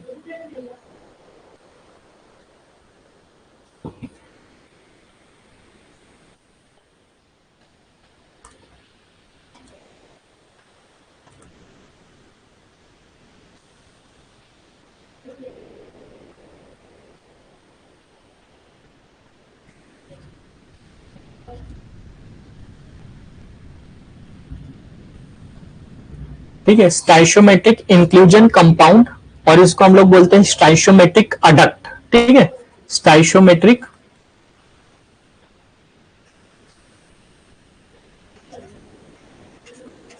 स्टाइशियोमेट्रिक अडक्ट भी इसको बोलते हैं, या फिर इसको हम लोग सूडोपॉलीमॉर्फ्स भी बोलते हैं। तो ये जो है ना इसके अंदर सारी चीजें जो है ना सेम चीजें हैं, सारी चीजें जैसे हम लोग ने प्रीवियस इसके अंदर देखा है, सिर्फ इसके अंदर क्या होता है stoichiometric number of the solvent molecule, but इसके अंदर जो है ना सॉल्वेंट मॉलिक्यूल के जो भी स्टाइशियोमेट्रिक नंबर होता है उसको हम लोग कंसिडर करते हैं, ठीक है। तो इसका जो दूसरा नाम होता है इसको हम लोग बोलते हैं सूडोपॉलीमॉर्फ्स, ठीक है, इसको हम लोग सूडोपॉलीमॉर्फ्स भी बोलते हैं। उसके बाद में जो है ना अभी आपको एक चीज है कि अगर हम लोग को पॉलीमॉर्फ्स दे दिया जाए, ठीक है, पॉलीमॉर्फ्स दे दिया जाए और सूडोपॉलीमॉर्फ्स दे दिया जाए, ठीक है, अभी इसको हम लोग डिफरेंशिएट कैसे करेंगे कि दोनों के बीच के अंदर हम लोग अंतर कैसे पहचानेंगे। तो इसके अंदर हम लोग को एक चीज ऑब्जर्व करना पड़ेगी, इसका जो मेल्टिंग बिहेवियर है ना, ठीक है, मेल्टिंग बिहेवियर के बेसिस के ऊपर हम लोग डिसाइड कर सकते हैं पॉलीमॉर्फ्स और सूडो पॉलीमॉर्फ्स के बीच का डिफरेंस जो है हम लोग को अगर डिसाइड करना है तो वो हम लोग मेल्टिंग बिहेवियर से डिसाइड कर सकते हैं। ठीक है, अभी इसके अंदर एक चीज आती है आपका कि depending on the incorporation of the solvent molecule in the adduct. अभी मैंने आपको जो अडक्ट वाली चीज बताई थी कि किस तरह से जो है सॉल्वेंट मॉलिक्यूल उसके अंदर इंटरैक्ट हो रहा है, तो इसके अंदर एक कंसेप्ट है, ये वाली चीज के बारे में बात कर रहा हूं। ठीक है, तो इसके अंदर एक कंसेप्ट आता है आपका हाइड्रेट्स और सॉल्वेट्स। ठीक है, सॉरी यहां पर लिखने जगह नहीं है, एक मिनट। देखिए, एक जो कंसेप्ट आता है वो आता है हाइड्रेट्स और जो दूसरा होता है वो होता है आपका सॉल्वेट्स। हाइड्रेट्स और सॉल्वेट्स, अभी हाइड्रेट्स और सॉल्वेट्स के बीच में क्या अंतर होता है, क्या डिफरेंस होता है इसके अंदर? तो जो आपका हाइड्रेट्स होता है, तो जब भी इंक्लूजन कंपाउंड के अंदर when there is incorporation of the solvent, जब भी उसके अंदर सॉल्वेंट जो रहता है, ठीक है, जब भी उसके अंदर सॉल्वेंट अगर आपका वाटर रहेगा तो वाटर को हम लोग बोलते हैं हाइड्रेट्स। ठीक है, तो वो हाइड्रेट्स कहलाएंगे। और जब भी उसके अंदर अदर देन अगर वाटर रहा, ठीक है, अदर देन वाटर अगर रहा तो उसको हम लोग बोलते हैं सॉल्वेट्स। ठीक है, तो ये वाली कंसेप्ट यहां पर मैं बात कर रहा हूं, ये जो भी सॉल्वेंट का इंटरेक्शन अगर हो रहा है इसके अंदर, ठीक है, इंट्रैपमेंट ऑफ द सॉल्वेंट हो रहा है यहां पर, तो अगर ये वाटर रहा तो इसको हम लोग बोलते हैं हाइड्रेट्स, और अगर ये वाटर के अलावा कोई दूसरा सॉल्वेंट रहा या फिर कोई दूसरा मटेरियल रहा तो उसको हम लोग बोलते हैं सॉल्वेट्स। ओके, क्लियर है यहां तक के?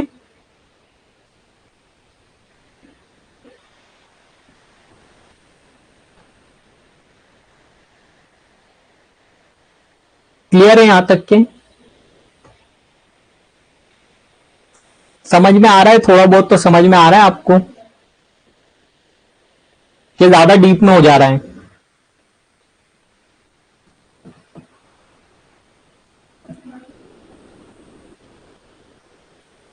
Okay, very good. तो सभी को समझ में आ रहा है? सभी लोग मेरे साथ में, कोई बिरयानी खाने तो नहीं चला गया ना, वेज बिरयानी या फिर जो भी आपके घर में बना है खाना खाने तो नहीं चले गए ना आप लोग? सब लोग यहीं पर प्रेजेंट हो? ओके, सो ज्यादा नहीं, अभी 10-15 मिनट के अंदर हम लोग इसको कंक्लूड कर देंगे। अभी देखो ये जो है ना, यहां पर मैंने इंपॉर्टेंट लिख रखा है क्योंकि कई बार ये एग्जाम के अंदर आ चुका है, मतलब अलग अलग मेथड्स पूछ लेता है, तो आपको ये चीज ध्यान में रखनी है। ओके,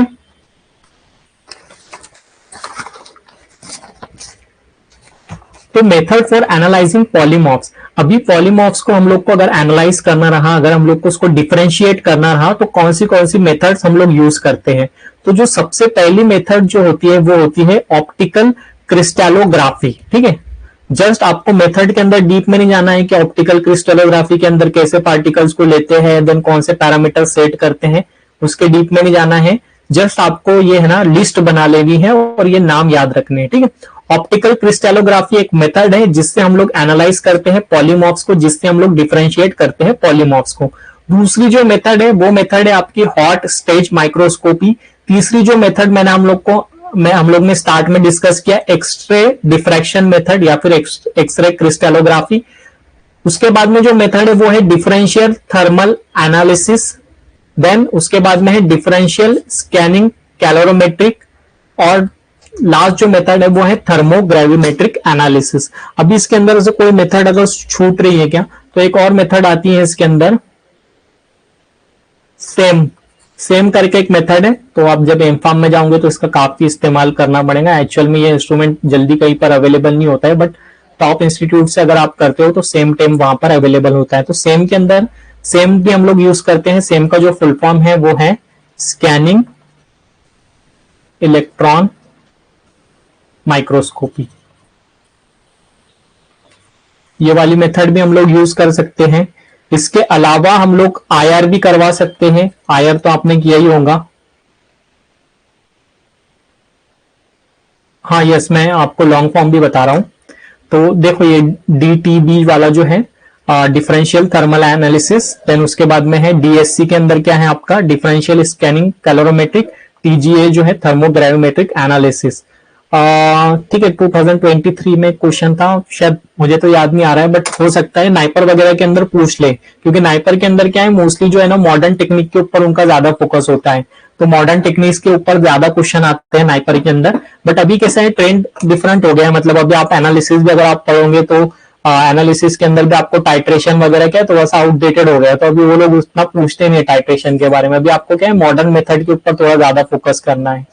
तो ये चीजों का आपको फुल फॉर्म भी याद रखना है, क्योंकि आगे चल के जब भी आप एम्फामेमस वगैरह करोगे तो इसी के ऊपर आपको काम करना है। तो आईआर जो होता है, आईआर का फुल फॉर्म है आपका इंफ्रारेड स्पेक्ट्रोस्कोपी, तो उससे भी हम लोग कर सकते हैं। देन उसके बाद में डिसोल्यूशन या फिर सॉल्युबिलिटी एनालिसिस से भी हम लोग कर सकते हैं, ठीक है। सॉल्युबिलिटी एनालिसिस से भी हम लोग कर सकते हैं। तो ये सारी चीजें हैं, ये सारी मेथड्स है जिससे हम लोग पॉलीमॉर्फ्स को एनालाइज कर सकते हैं। मैं इसको शॉर्ट के अंदर 1 मिनट के अंदर सारी मेथड्स रिपीट कर देता हूं, क्योंकि आप लोग इसको बार बार सुनेंगे तो आपको जल्दी याद हो जाएगा। तो इसके लिए जो भी इंपॉर्टेंट कंसेप्ट होता है तो मैं इसको 2-3 बार बोलता हूं, ताकि आप वर्ड से भी फेमिलियर हो जाए और आपके माइंड के अंदर वो वर्ड्स चला जाए, ठीक है। तो ऑप्टिकल क्रिस्टलोग्राफी हम लोग यूज करते हैं, hot stage microscopy, X-ray diffraction method, differential thermal analysis, differential scanning, calorimetric, thermogravimetric analysis, solubility analysis भी हम लोग कर सकते हैं, आईआर स्पेक्ट्रोस्कोपी, इंफ्रारेड स्पेक्ट्रोस्कोपी जिसको आप बोलते हैं, उससे भी हम लोग पॉलीमॉर्फ्स को एनालाइज कर सकते हैं। या फिर सेम मींस होता है आपका स्कैनिंग इलेक्ट्रॉन माइक्रोस्कोपी, ठीक है। तो ये सारी चीजें हम लोग यूज करते हैं टू एनालाइज द पॉलीमॉर्फ्स।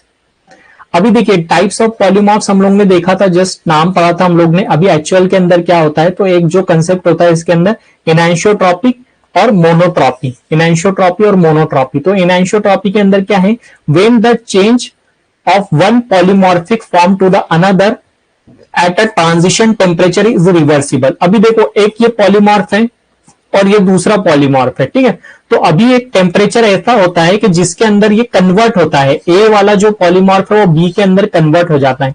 तो ये टेम्परेचर को क्या बोलते हैं, ये टेम्परेचर को बोलते हैं ट्रांजिशन टेम्परेचर, ठीक है, ट्रांजिशन टेम्परेचर, ठीक है। कई बार हम लोग ट्रांजिशन इफेक्ट देते हैं ना, मतलब चेंजिंग इफेक्ट करते हैं, जो रील्स वगैरह बनाता हूँ उनको पता रहेगा ट्रांजिशन इफेक्ट। तो कई बार क्या होता है कि ऐसा टेम्परेचर जिससे जो है पॉलीमॉर्फिक फॉर्म जो है एक फॉर्म से दूसरे फॉर्म के अंदर कन्वर्ट होता है, तो ऐसे टेम्परेचर को हम लोग बोलते हैं ट्रांजिशन टेम्परेचर, ठीक है। तो कई बार ये जो होता है रिवर्सिबल अगर होता है, ये जो है रिवर्सिबल होता है, तो इसको हम लोग बोलते हैं इनैंशियोट्रॉपिक, ठीक है, इनैंशियोट्रॉपी। तो इनैंशियोट्रॉपी जो है रिवर्सिबल प्रोसेस होती है, ठीक है। फॉर एग्जाम्पल कार्बामेजापाइन जो एक इसका जो एग्जाम्पल है, एक्चुअल में ना ये थोड़ी सी स्लाइड ब्लर है, इसके लिए थोड़ा सा क्लियर नहीं दिख रहा है, बट स्टिल एक बार हम लोग इसको जूम करके देखते हैं।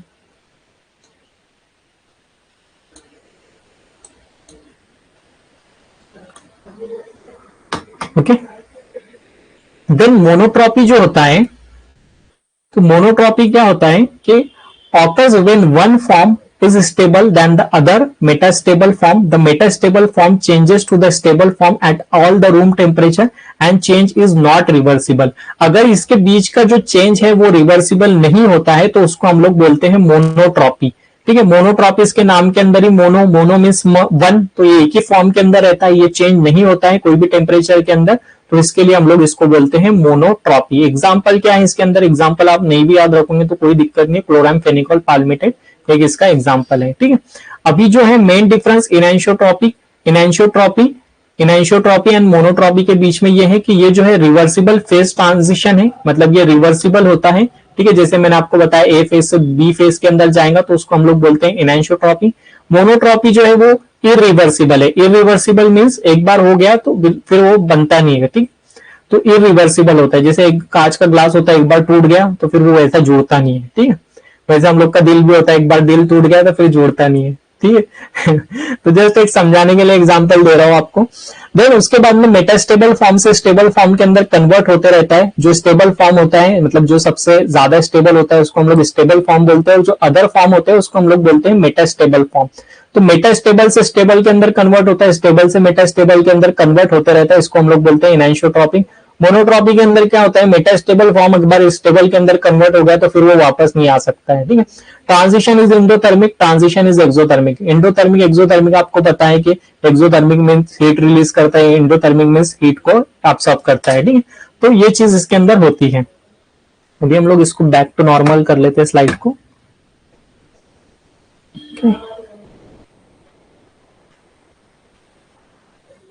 तो ये चीज यहाँ पर भी मेंशन की है, एनाइसोट्रॉपिक और मोनोट्रॉपिक का डिफरेंस, मेजर डिफरेंस क्या होता है। तो ये जो है रिवर्सिबल चेंज है, ये जो है इरिवर्सिबल चेंज है। तो वही सारी चीज यहाँ पर मेंशन है।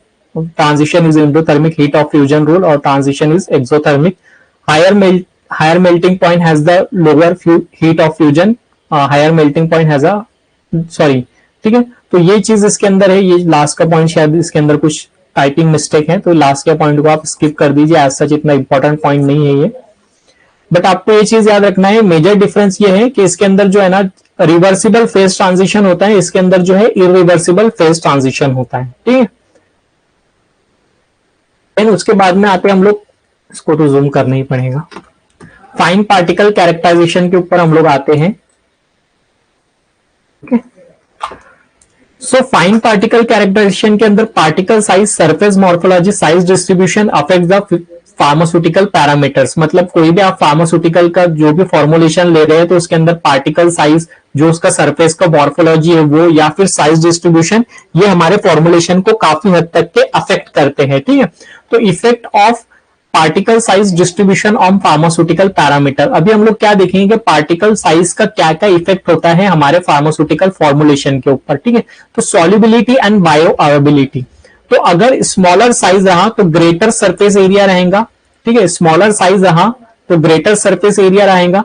जितना ज्यादा सरफेस एरिया मिलेगा उतना ज्यादा एक्सपोजर टू द फ्लूइड होगा। ये कंसेप्ट हम लोग ने टैबलेट के अंदर भी देखा था, बहुत बेसिक कंसेप्ट है। मतलब कि जितना ज्यादा स्मॉलर साइज रहेगा उतना उसका जो है इफेक्टिव सरफेस एरिया ज्यादा रहेगा। जितना इफेक्टिव सरफेस एरिया ज्यादा रहेगा उतना उसको एक्सपोजर ज्यादा मिलेगा फ्लूइड के कांटेक्ट में आने के लिए। जितना ज्यादा उसको फ्लूइड के कांटेक्ट में वो आएगा उतनी उसकी सॉल्युबिलिटी बढ़ेगी। जितनी ज्यादा सॉल्युबिलिटी रहेंगी उतना इसका डिसोल्यूशन रेट बढ़ेगा। जितना ज्यादा डिसोल्यूशन रहेगा उतनी उसकी बायोबिलिटी रहेगी। तो एकदम सिंपल कंसेप्ट है, फर्स्ट स्टैंडर्ड के अंदर पढ़ाया जाना चाहिए कंसेप्ट को, ठीक है। इतना सिंपल है। ओके, सो क्लियर है यहाँ तक के? मुझे नहीं लगता कि इसको रिपीट करना चाहिए, यहाँ पर ही सारी चीज लिखी हुई है, तो आप एक बार इसको ध्यान से पढ़ लोगे तो आपको समझ में आ जाएगा।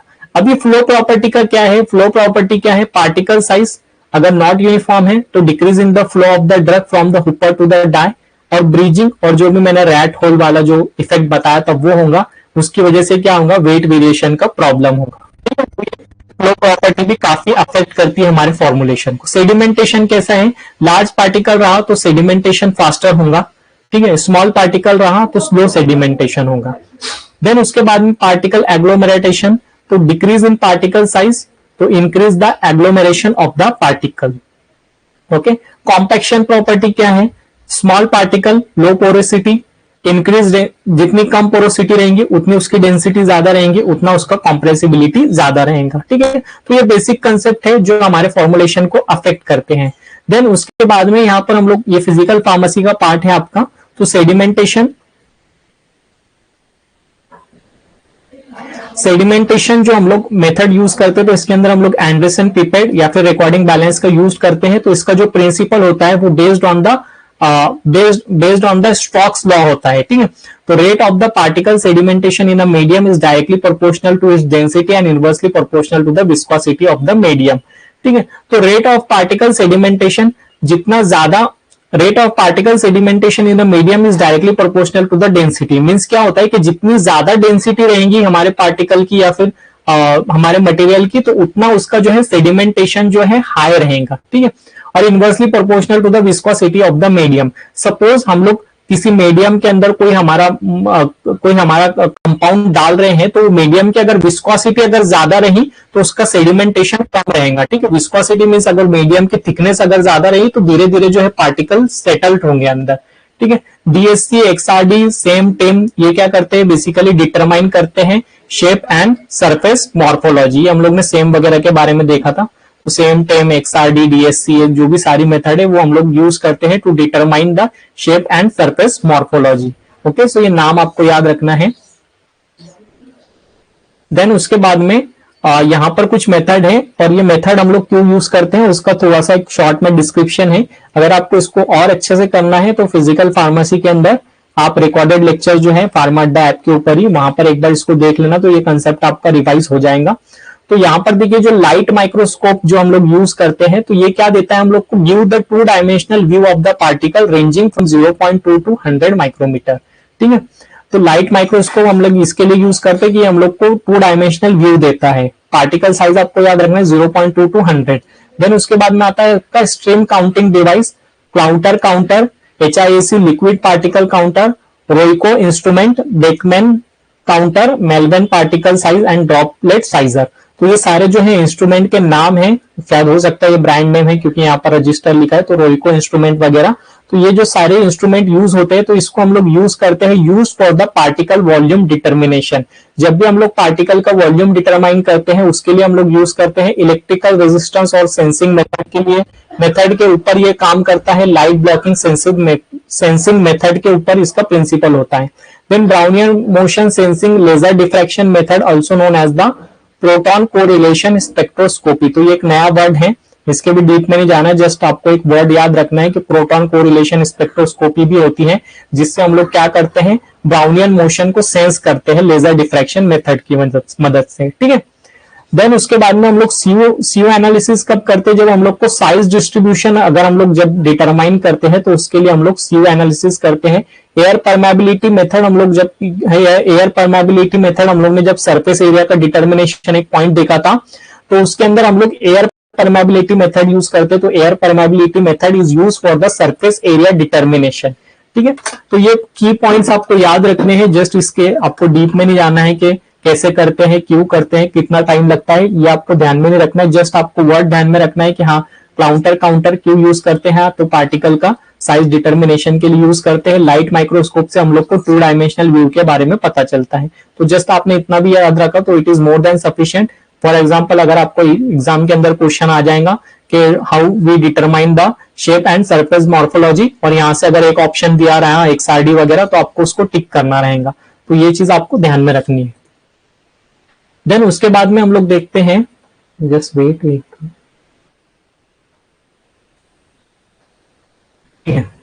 कुछ 5-6 स्लाइड्स बची हैं, इसको हम लोग डिस्कस करते हैं, देन फिर ये लेक्चर को एंड करते हैं। ओके, बहुत कम स्टूडेंट्स बचे हैं, बाकी के स्टूडेंट्स जो हैं शायद 8 स्टूडेंट है अभी लेक्चर के अंदर। ओके, सो देखिए method for measurement of flow properties. अभी फ्लो प्रॉपर्टीज को हम लोग मेथड कौन सी मेथड से हम लोग यूज करते हैं, तो इसके अंदर जो मेथड है ना, इनडायरेक्ट मेथड है। ठीक है, इनडायरेक्ट मेथड है और डायरेक्ट मेथड है। तो डायरेक्ट मेथड हम लोग के इतने काम की नहीं है। इनडायरेक्ट मेथड के अंदर क्या होता है, एंगल ऑफ रिपोज, ये आप सभी को पता है, एंगल ऑफ रिपोज से हम लोग मेजरमेंट करते हैं। ठीक है, उसके बाद में आता है बल्क डेंसिटी मेथड, और आपका आता है क्रिटिकल ओरिफाइस डायमीटर। ठीक है, क्रिटिकल ओरिफाइस डायमीटर। इनडायरेक्ट के अंदर क्या होता है, ऊपर फ्लो रेट, जो भी ऊपर के अंदर एक मशीनरी लगाई हुई होती है, उससे हम लोग को उसका फ्लो रेट पता चलता है, और रिकॉर्डिंग फ्लो मीटर। ठीक है, ये इतने इंपॉर्टेंट नहीं है, मैक्सिमम क्वेश्चन जो है आपके यहां से आते हैं। ठीक है, तो इनडायरेक्ट मेथड को हम लोग थोड़ा डिस्कस करेंगे। इनडायरेक्ट मेथड के अंदर भी ये जो दो मेथड है ना, एंगल ऑफ रिपोज और bulk density measurement. Bulk density measurement के अंदर आपका आता है कार्स इंडेक्स और आपका आता है हाउसनर रेशियो। तो ये दो चीज काफी इंपॉर्टेंट है, और ये वाली एंगल ऑफ रिपोज वाली, तो इसके ऊपर हम लोग मेजरली फोकस करेंगे। ओके, तो अभी देखिए आपने प्रैक्टिकल किया रहेगा एंगल ऑफ रिपोज का। तो इनडायरेक्ट मेथड आती है, मतलब आपने एक फनेल लिया था, उसके अंदर कुछ तो भी चौक पाउडर या फिर कोई पाउडर मटेरियल डाला था, नीचे एक ग्राफ रखा था, और उसके ऊपर आपने एक डायमीटर ड्रॉ किया था कि हाँ ये डायमीटर है, और उससे आपने वो चीज को फाइंड आउट किया था। Okay, so angle of repose का हम लोग ने ऑलरेडी फॉर्मूला देख लिया, और ये जो है थ्योरेटिकल पार्ट है, तो एज सच मुझे नहीं लगता है कि इसको कुछ एक्सप्लेन करना चाहिए, बट इस तरह से आप इसको करते हैं। ठीक है, और फॉर्मूला जो हम लोग ने देखा था, वो फॉर्मूला यहां पर अप्लीकेबल होता है। ओके, tan इनवर्स H/R वाला। तो ये एंगल ऑफ रिपोज है। एंगल ऑफ रिपोज का मैंने आपको एक आइडिया बता दिया कि इसको हम लोग किस तरह से करते हैं प्रैक्टिकल वे के अंदर। ये सब थ्योरेटिकल पार्ट है, अगर आप नोट्स के अंदर इसको लिखना चाहते हैं फॉर बेटर अंडरस्टैंडिंग, तो आप लिख सकते हैं। ओके,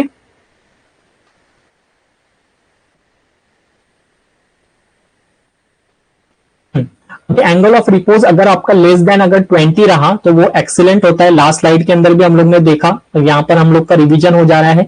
अगर एंगल ऑफ रिपोज अगर आपका 20 से लेकर 30 के बीच में अगर रहता है, 20 to 30 अगर एंगल ऑफ रिपोज रहा तो उसको हम लोग बोलते हैं गुड, और अगर 30 से लेकर 34 तक रहा तो पासेबल, और अगर मोर देन 40 रहा तो हम लोग इसको बोलते हैं पुअर फ्लो। अभी इसके अंदर अगर हम लोग ग्लाइडेंट अगर ऐड करते हैं, ग्लाइडेंट का क्या होता है, ग्लाइडेंट जो है फ्लो प्रोमोटर होते हैं, ठीक है, फ्लो प्रोमोटर। तो अगर हम लोग ग्लाइडेंट ऐड करते हैं तो इसका जो है फ्लो प्रॉपर्टी इंक्रीज हो जाता है। तो ग्लाइडेंट एक एग्जांपल के तौर पे यहां पे दिया है 0.2%। अगर हम लोग एरोसिल ऐड करते हैं तो उससे इसका फ्लो प्रॉपर्टी इंक्रीज हो जाता है। Okay, so angle of repose आपको क्लियर हो गया। एंगल ऑफ रिपोज कैसा है, एंगल ऑफ रिपोज के अंदर ये वैल्यूज काफी इंपॉर्टेंट है। कई बार आपको एग्जांपल आ जाता है कि एंगल ऑफ रिपोज जो है इसका less than, for example angle of repose इसका लेस देन 20 है, तो इसका फ्लो बताओ कैसा होगा। तो ये चीज आपको ध्यान में रखनी है, कोई भी आप लॉजिक लगा सकते हो।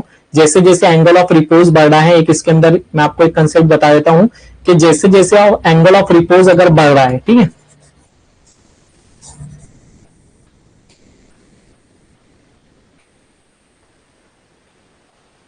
एंगल ऑफ रिपोज अगर बढ़ रहा है तो आपकी जो फ्लो प्रॉपर्टी है ना, फ्लो प्रॉपर्टी कम होते जा रही है, ठीक है। मतलब एक्सीलेंट फ्लो प्रॉपर्टी सबसे अच्छी फ्लो प्रॉपर्टी है और पुअर फ्लो प्रॉपर्टी सबसे खराब फ्लो प्रॉपर्टी है। तो हम लोग को एक्सीलेंट फ्लो प्रॉपर्टी ही चाहिए होता है, या फिर गुड या फिर पॉसिबल। बट पुअर फ्लो है तो अगर किसी मटेरियल को पुअर फ्लो है तो फिर हम लोग उसको कंसीडर नहीं करते हैं। ओके, सो ये एक चीज आपको याद रखना है कि जैसे जैसे एंगल ऑफ रिपोज बढ़ रहा है, ठीक है, आप इसको हिंदी में भी लिख सकते हो कि जैसे जैसे एंगल ऑफ रिपोज बढ़ रहा है, एंगल ऑफ रिपोज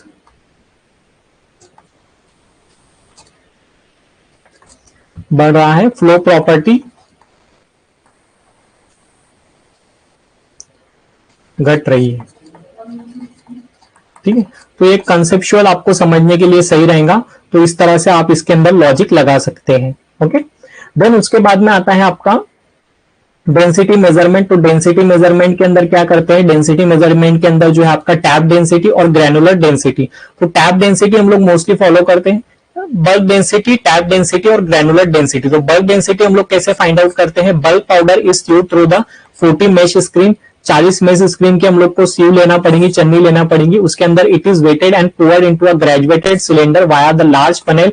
एक हम लोग फनेल लेंगे और एक सिलेंडर लेंगे और उसके अंदर हम लोग उसको डालेंगे। The volume as a bulk volume, ठीक है, जितना भी वॉल्यूम उसके अंदर आएगा सिलेंडर के अंदर उसको हम लोग बोलते हैं बल्क वॉल्यूम, ठीक है, उसको हम लोग बोलते हैं bulk volume.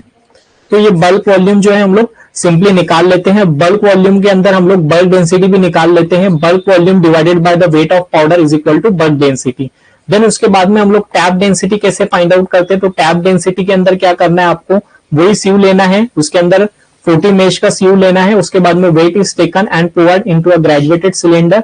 The cylinder is tap 1000 time, 1000 बार वो है सिलेंडर को हम लोग को टैप करना होता है। एक मशीन भी आती है जिसकी मदद से जो है सिलेंडर के ऊपर हम लोग रखते हैं और वो ऑटोमेटिक टैप होता है, या फिर अगर मशीन नहीं है तो हम लोग इसको मैनुअल भी कर सकते हैं, ठीक है। मैकेनिकल टैपर एपरेटस आता है तो उसके ऊपर हम लोग को उसको 1000 टाइम्स टैप करना होता है। The volume reaches a minimum called as the tapped volume, ठीक है। जैसे हम लोग इसको टैप कर रहे हैं ना, तो ये चीज है ना, फिर ये नीचे जो है ना दबते जाता है थोड़ा थोड़ा, मतलब कि इसके अंदर जो है ना वॉइड्स कम होते जाते हैं और ये चीज जो है ना नीचे दबती जाती है। फॉर एग्जांपल अगर आपने कई बार देखा होगा, अगर आप चक्की के ऊपर गए हो तो वो जो वहां पर जो चक्की के अंदर जो भी आटा पीसता है, तो वो आदमी भी क्या करता है कि हम लोग जब भी हम लोग का बर्तन लेके जाते हैं या फिर कोई भी हम लोग एक यूटेंसिल लेकर जाते हैं तो वो उसको टैप करता है। तो टैप करने से क्या होता है कि वो चीज जो है ना नीचे दबते जाती है, ठीक है, नीचे कॉम्प्रेस होते जाती है। तो उसके अंदर वॉइड जो है वो निकलते जाते हैं, वो कॉम्प्रेस होते जाती है। तो उससे हम लोग क्या फाइंड आउट करते हैं, टैप वॉल्यूम फाइंड आउट करते हैं। Then tap volume divided by powder weight is called as the tap density. Okay, then उसके बाद में अगर ग्रैनुलर डेंसिटी हम लोग को फाइंड आउट करनी रहती है, मतलब ग्रैन्यूल्स की डेंसिटी हम लोग फाइंड आउट करते हैं, तो उसके लिए हम लोग यूज करते हैं mercury displacement method. Okay, mercury displacement method उसके लिए हम लोग यूज करते हैं। Then Carr's index, Carr's index क्या होता है कि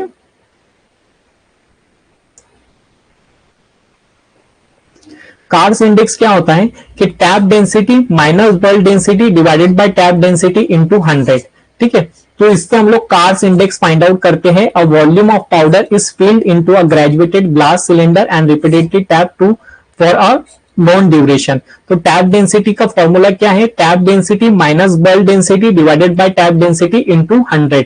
तो इससे हम लोग कार्स इंडेक्स फाइंड आउट करते हैं। कार्स इंडेक्स की भी अलग अलग वैल्यू है, उसके अकॉर्डिंग हम लोग फिर उसका जो है ना उसकी फ्लाइबिलिटी चेक करते हैं। ठीक है, फॉर्मूला आपको याद रखना है, tap density minus bulk density divided by tap density into 100। Okay, then उसके बाद में आता है आपका हाउसनर्स रेशियो। हाउसनर्स रेशियो क्या बोलता है आपका, tap density divided by bulk density into 100। तो ये दो फॉर्मूले आपको याद रखना है, कार्स इंडेक्स का और हाउसनर रेशियो का। इसके बाद में इसकी वैल्यू है, तो वैल्यू जो आती है आपकी अगर कार्स इंडेक्स की वैल्यू अगर आपकी 0 to 10 रही तो वो एक्सेलेंट फ्लो होता है। अगर आपका जो है ना 10 से 15 रहा तो वो गुड फ्लो कहलाता है। अगर आपका 16 to 20 रहा तो वो फेयर होता है। अगर 21 to 25 रहा तो वो पासेबल होता है। और अगर 26 to 31 रहा तो वो पुअर होता है, ठीक है। और अगर 31 या 40 के ऊपर अगर रहा तो एक्सट्रीमली पुअर होता है। इसके आगे अगर रहा तो इसको आप लोग बोल सकते हो एक्सट्रीमली पुअर, ठीक है, एक्सट्रीमली पुअर बोल सकते हो। अभी इसको आप कोई भी लॉजिक लगा के याद रख सकते हो, जैसे कि अगर आपकी कार जो है वो अगर 10 साल से अंदर उसका जो है 10 साल के अंदर अगर वो कार का पासिंग है, ठीक है, तो वो एक्सीलेंट कंडीशन के अंदर होती है, ठीक है, एक्सीलेंट कंडीशन के अंदर होती है। मगर अगर जैसे कि अगर अभी चल रहा है आपका 2023, तो अगर आप मतलब 10 साल के अंदर अगर कोई कार लेते हैं तो उसकी जो कंडीशन होती है वो एक्सीलेंट होती है। तो ये भी एक लॉजिक लगा सकते हो आप जस्ट याद करने के लिए, या फिर जैसे ही आप ये टेबल को आप रट भी सकते हो, ठीक है। अगर कोई लॉजिक लगता है तो वेल एंड गुड, अगर नहीं लगता है तो एकदम सिंपल 5-6 वैल्यूज याद रखनी है, वो भी आप याद रख सकते हो, ठीक। तो कार्स इंडेक्स हम लोग ने देख लिया। देन उसके बाद में आता है आपका हाउसनर्स रेशियो। अब हाउसनर्स रेशियो क्या बोलता है आपका, ये एक तरीके का रेशियो है, तो इसकी जो वैल्यू रहेंगी वो काफी कम रहेंगी, ठीक है। तो अगर 1 to 1.1 का अगर हाउसनर रेशियो रहा तो एक्सीलेंट फ्लो होता है। अगर 1.2 से लेकर के 1.8 अगर रहा तो गुड फ्लो होता है। अगर 1.9 से लेकर 1.25 तक अगर रहा तो वो फेयर होता है। और अगर 1.26 से लेकर 1.34 रहा तो पासिबल, और 1.35 से लेकर 1.45 तक के रहा तो वो पुअर हो सकता है। आप दूसरी बुक के अंदर देखें तो ये वैल्यू कुछ आगे पीछे दिखे, कुछ ओवरलैप दिखे, बट मतलब इसके नियर अबाउट ही रहेंगे, तो आप लोगों से क्वेश्चन इजीली सॉल्व हो जाएंगे। ओके, सो ये टेबल जो है ये काफी इंपॉर्टेंट टेबल है, तो इसको आप नोट कर लीजिएगा। और ये कई बार क्वेश्चन पूछ लेता है कि अगर एक्सीलेंट फ्लो है किसी चीज का तो उसका कार्स इंडेक्स उसके कार्स इंडेक्स की रेंज कितनी होनी चाहिए, या फिर हाउसनर्स रेशियो अगर किसी का है ये रेंज के अंदर है, अगर 1.19 से लेकर 1.25 के बीच में अगर किसी का हाउसनर रेशियो है तो उसका फ्लो कैसा होना चाहिए।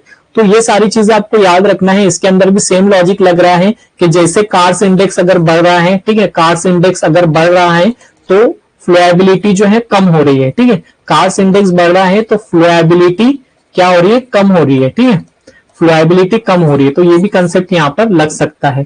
या फिर अगर आपको स्टार्टिंग वाला याद रखना है तो 10 साल के अंदर की एज की जो कार्स होती है वो एक्सीलेंट कंडीशन के अंदर होती है, तो इससे भी आपको एक लॉजिक लग जाएगा।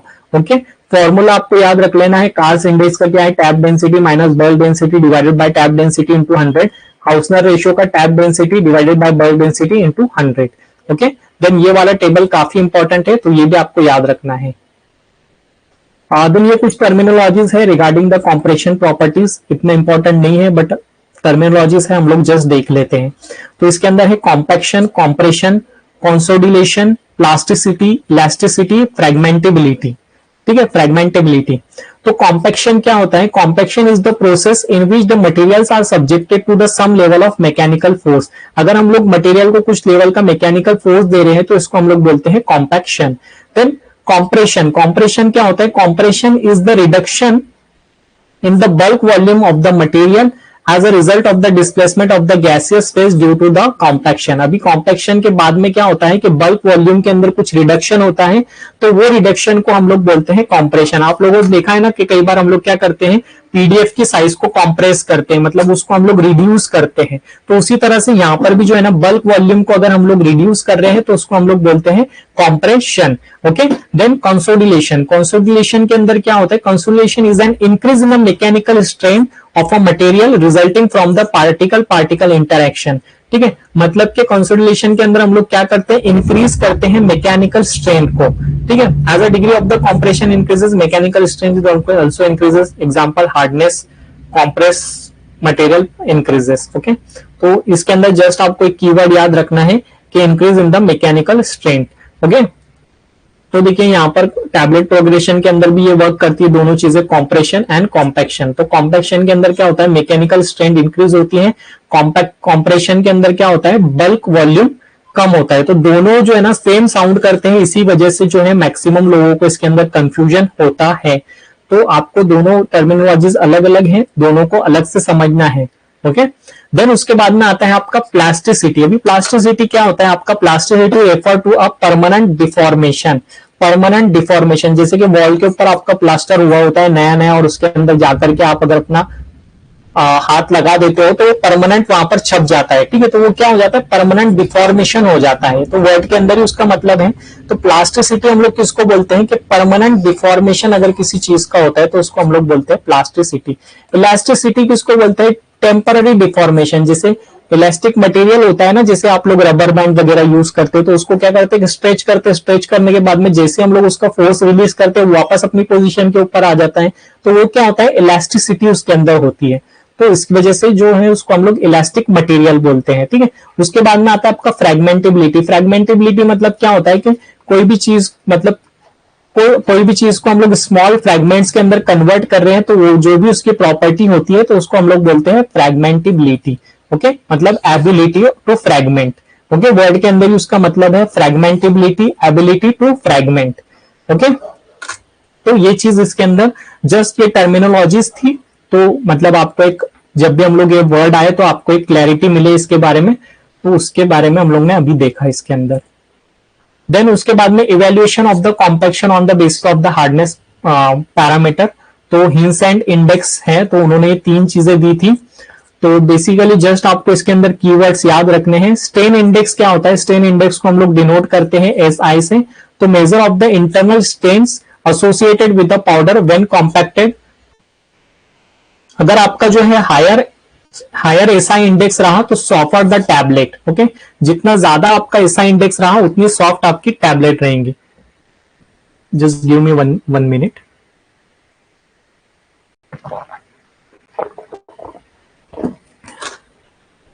ठीक है, अगर आपका जो है ना हायर SI इंडेक्स रहा तो आपकी जो है टैबलेट वो है सॉफ्ट रहेंगी। देन उसके बाद में आता है आपका बॉन्डिंग इंडेक्स BI। तो ये क्या मेजर करता है? Measure the bonding ability of the material. इसके नाम के अंदर ही है बॉन्डिंग इंडेक्स। बॉन्डिंग इंडेक्स क्या मेजर करेगा? Bonding ability of the material. अभी हायर द बॉन्डिंग इंडेक्स, ठीक है, higher the bonding index stronger the tablet. जितनी ज्यादा उसके अंदर बॉन्डिंग रहेंगी उतना जो है टैबलेट स्ट्रॉन्गर रहेगा। आपके फ्रेंडशिप के अंदर भी ऐसी होता है ना कि जितना ज्यादा आपका बॉन्डिंग अच्छा रहेगा उतनी स्ट्रॉन्गर आपकी फ्रेंडशिप रहेंगी। ठीक है, जितना ज्यादा आपका बॉन्डिंग अच्छा रहेगा उतनी ज्यादा आपकी फ्रेंडशिप जो है स्ट्रॉन्गर रहेंगी। ठीक है, जैसे कि मयूरी और निमिषा भी एक फ्रेंड है जैसे कि, ठीक है, तो इनकी फ्रेंडशिप जितना स्ट्रॉन्गर इनका बॉन्ड रहेगा उतनी स्ट्रॉन्गर इनकी फ्रेंडशिप रहेंगी। ठीक है, then brittle fracture index BFI measure the brittleness of the material and its compaction. ठीक है, इसके नाम के अंदर ही ब्रिटल फ्रैक्चर मतलब क्या करेगा? ब्रिटलनेस को मेजर करेगा। ओके, देन हम लोग ने फर्स्ट पार्ट यहां पर सक्सेसफुली खत्म कर लिया। काफी बड़ा पार्ट था। अभी हम लोग देखते हैं कि प्रीवियस ईयर के क्वेश्चन देखते हैं। मैं आपका ज्यादा टाइम नहीं लूंगा, अभी 5-10 मिनट के अंदर हम लोग प्रीवियस ईयर के क्वेश्चन सॉल्व करके, या फिर जो है प्रैक्टिस क्वेश्चन है, कुछ प्रीवियस ईयर के क्वेश्चन है, कुछ प्रैक्टिस क्वेश्चन है, आप लोगों को सॉल्व करना है। आप लोगों को जो है चैट के अंदर इसके आंसर्स बताने हैं, तो आप लोग जो बोलेंगे मैं उसको टिक कर दूंगा। ठीक है, for excellent flow cars index should be. Excellent flow के लिए कार्स इंडेक्स कितना होना चाहिए? आप लोग हो यहां पर सभी लोग? ओके, मयूरी, धनश्री, पूनम और नैना ने सबसे फास्ट आंसर दिया। तो वेरी गुड, एक्सीलेंट फ्लो के लिए जो आपका कार्स इंडेक्स होना चाहिए वो 5 to 15 होना चाहिए। वेरी गुड साहब। देन ये देखिए सबसे बेसिक क्वेश्चन है जो हम लोग ने स्टार्टिंग में स्टार्ट किया था, बिरयानी का एग्जांपल देखा था हम लोग ने। तो pre formulation is about ensuring stability, safety, efficacy या फिर ऑल ऑफ द अबो, कौन सा इसका आंसर होना चाहिए? ओके वेरी गुड नैना, धनश्री, मयूरी, वेरी गुड। तो इसका जो आंसर है, प्री फॉर्मुलेशन हम लोग क्यों करते हैं, उसकी स्टेबिलिटी भी चेक हो जाती है, उसकी सेफ्टी भी चेक हो जाती है, उसकी इफिकेसी भी चेक हो जाती है। तो इसका राइट आंसर जो है वो आपका डी है, all of the above. Then ये एक मेथड है X ray diffraction pattern indicates. X ray diffraction pattern हम लोग क्यों यूज करते हैं, इससे क्या पता चलता है हम लोग को?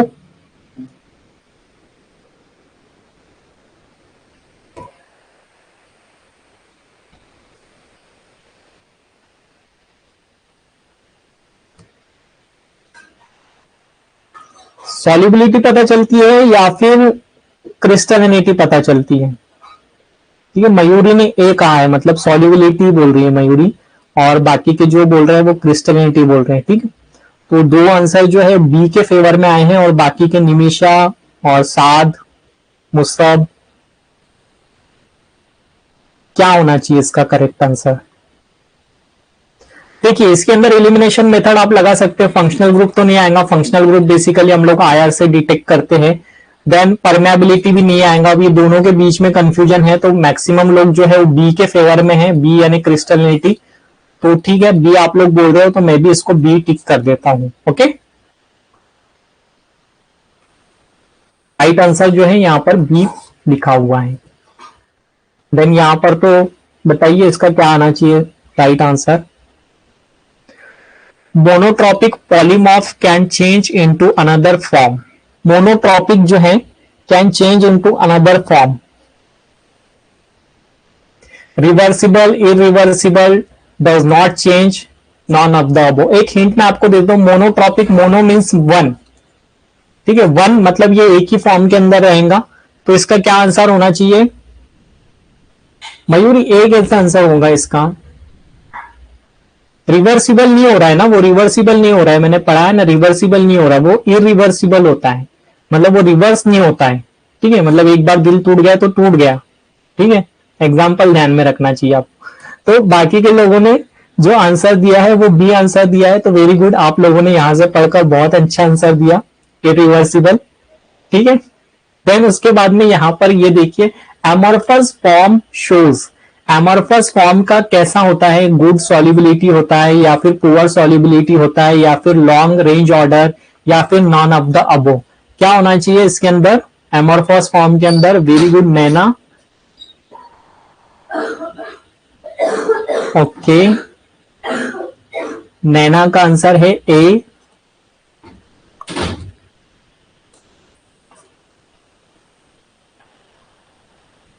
और किसी को पता है इसका आंसर?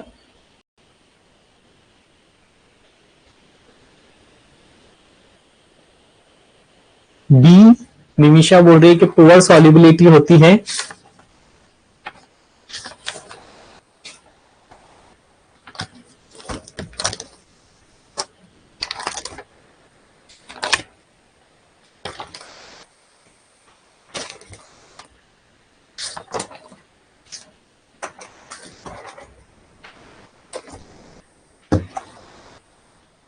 एमॉर्फस फॉर्म के अंदर गुड सॉल्युबिलिटी होती है या फिर पुअर सॉल्युबिलिटी होती है?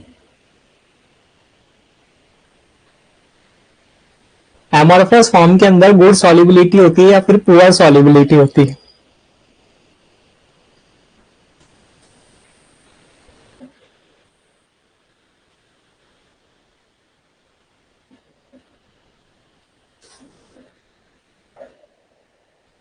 अब बताओ, एमॉर्फस फॉर्म के अंदर गुड सॉल्युबिलिटी होती है या पुअर सॉल्युबिलिटी होती है? मयूरी,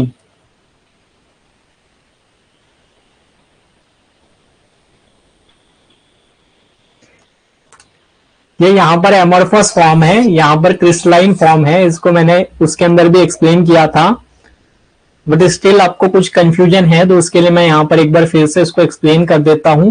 एमॉर्फस फॉर्म के अंदर जो होता है ना, हाई स्टेबिलिटी होती है बट लो, हाई सॉल्युबिलिटी होती है बट लो स्टेबिलिटी होती है। ओके, सो ये चीज आपको ध्यान में रखना है। एमॉर्फस फॉर्म के अंदर जो है सॉल्युबिलिटी हाई होती है लेकिन स्टेबिलिटी कम होती है। स्टेबिलिटी क्यों कम होती है? क्योंकि ये जो है ना हाई केमिकल रिएक्टिविटी इसके अंदर होती है। तो कई बार इसके अंदर कंफ्यूजन होता है, नोट भी कंफ्यूजन हुआ है, कई बार मुझे भी कंफ्यूजन हो जाता है, तो इसको एक बार आप थोड़ा सा अच्छे से रिवाइज कर लीजिएगा और ये चीज को आप ध्यान में रख लीजिएगा। तो नैना ने जो सबसे पहला जो आंसर दिया था तो वो काफी सही आंसर था कि गुड सॉल्युबिलिटी। निमिषा और मयूरी आपने गलत आंसर दिया था, तो उसकी जो है सॉल्युबिलिटी एमॉर्फस फॉर्म अच्छी होती है, गुड सॉल्युबिलिटी होती है। ठीक है, कई बार हम लोग गलत आंसर देकर भी सीखते हैं, तो कोई दिक्कत की बात नहीं, बट आपको आंसर देना है। ओके, तो आपको अभी भले आपने अभी आंसर गलत दिया बट जीपैट के अंदर आप लोग इसको राइट टिक कर आओगे, क्योंकि अभी आपका जो है कंफ्यूजन क्लियर हो गया है। ओके, सो डरने और घबराने वाली कोई बात नहीं है कि हम लोग ने एक गलत आंसर दे दिया। Okay, Carr's index is related to, Carr's index किससे चीज से रिलेटेड होता है? अभी कार तो भाई साहब, कार तो व्हीकल है, तो कार्स इंडेक्स किससे रिलेटेड होता है? All of the above partition coefficient solubility. काफी बेसिक आंसर, ये तो फर्स्ट स्टैंडर्ड का बच्चा भी दे देगा आंसर। धनश्री बोल रही है ए। ओके, ए। सो चलो ठीक है, धनश्री ने ए बताया तो अभी मुझे तो पता नहीं, बट फ्लो प्रॉपर्टी से रिलेटेड हो सकता है, तो फिर हम लोग ए कंसीडर करते हैं। हाउसनर इंडेक्स कैसे डिटरमाइन करते हैं, क्या फॉर्मूला होता है इसका? हाउसनर इंडेक्स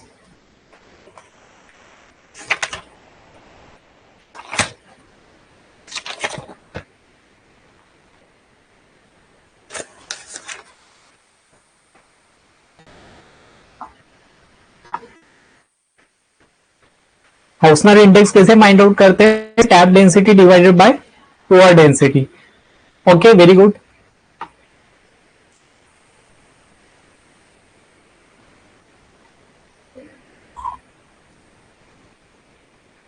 चलिए ठीक है, फिर सॉल्युबिलिटी एनालिसिस का जो पार्ट है, तो सॉल्युबिलिटी एनालिसिस जो है हम लोग नेक्स्ट लेक्चर के अंदर देखेंगे। तो थैंक यू सो मच जितने भी लोग इस लेक्चर के अंदर थे, और बाकी जिन्होंने नहीं देखा तो हो सकता है वो लोग रिकॉर्डिंग देख ले इसकी।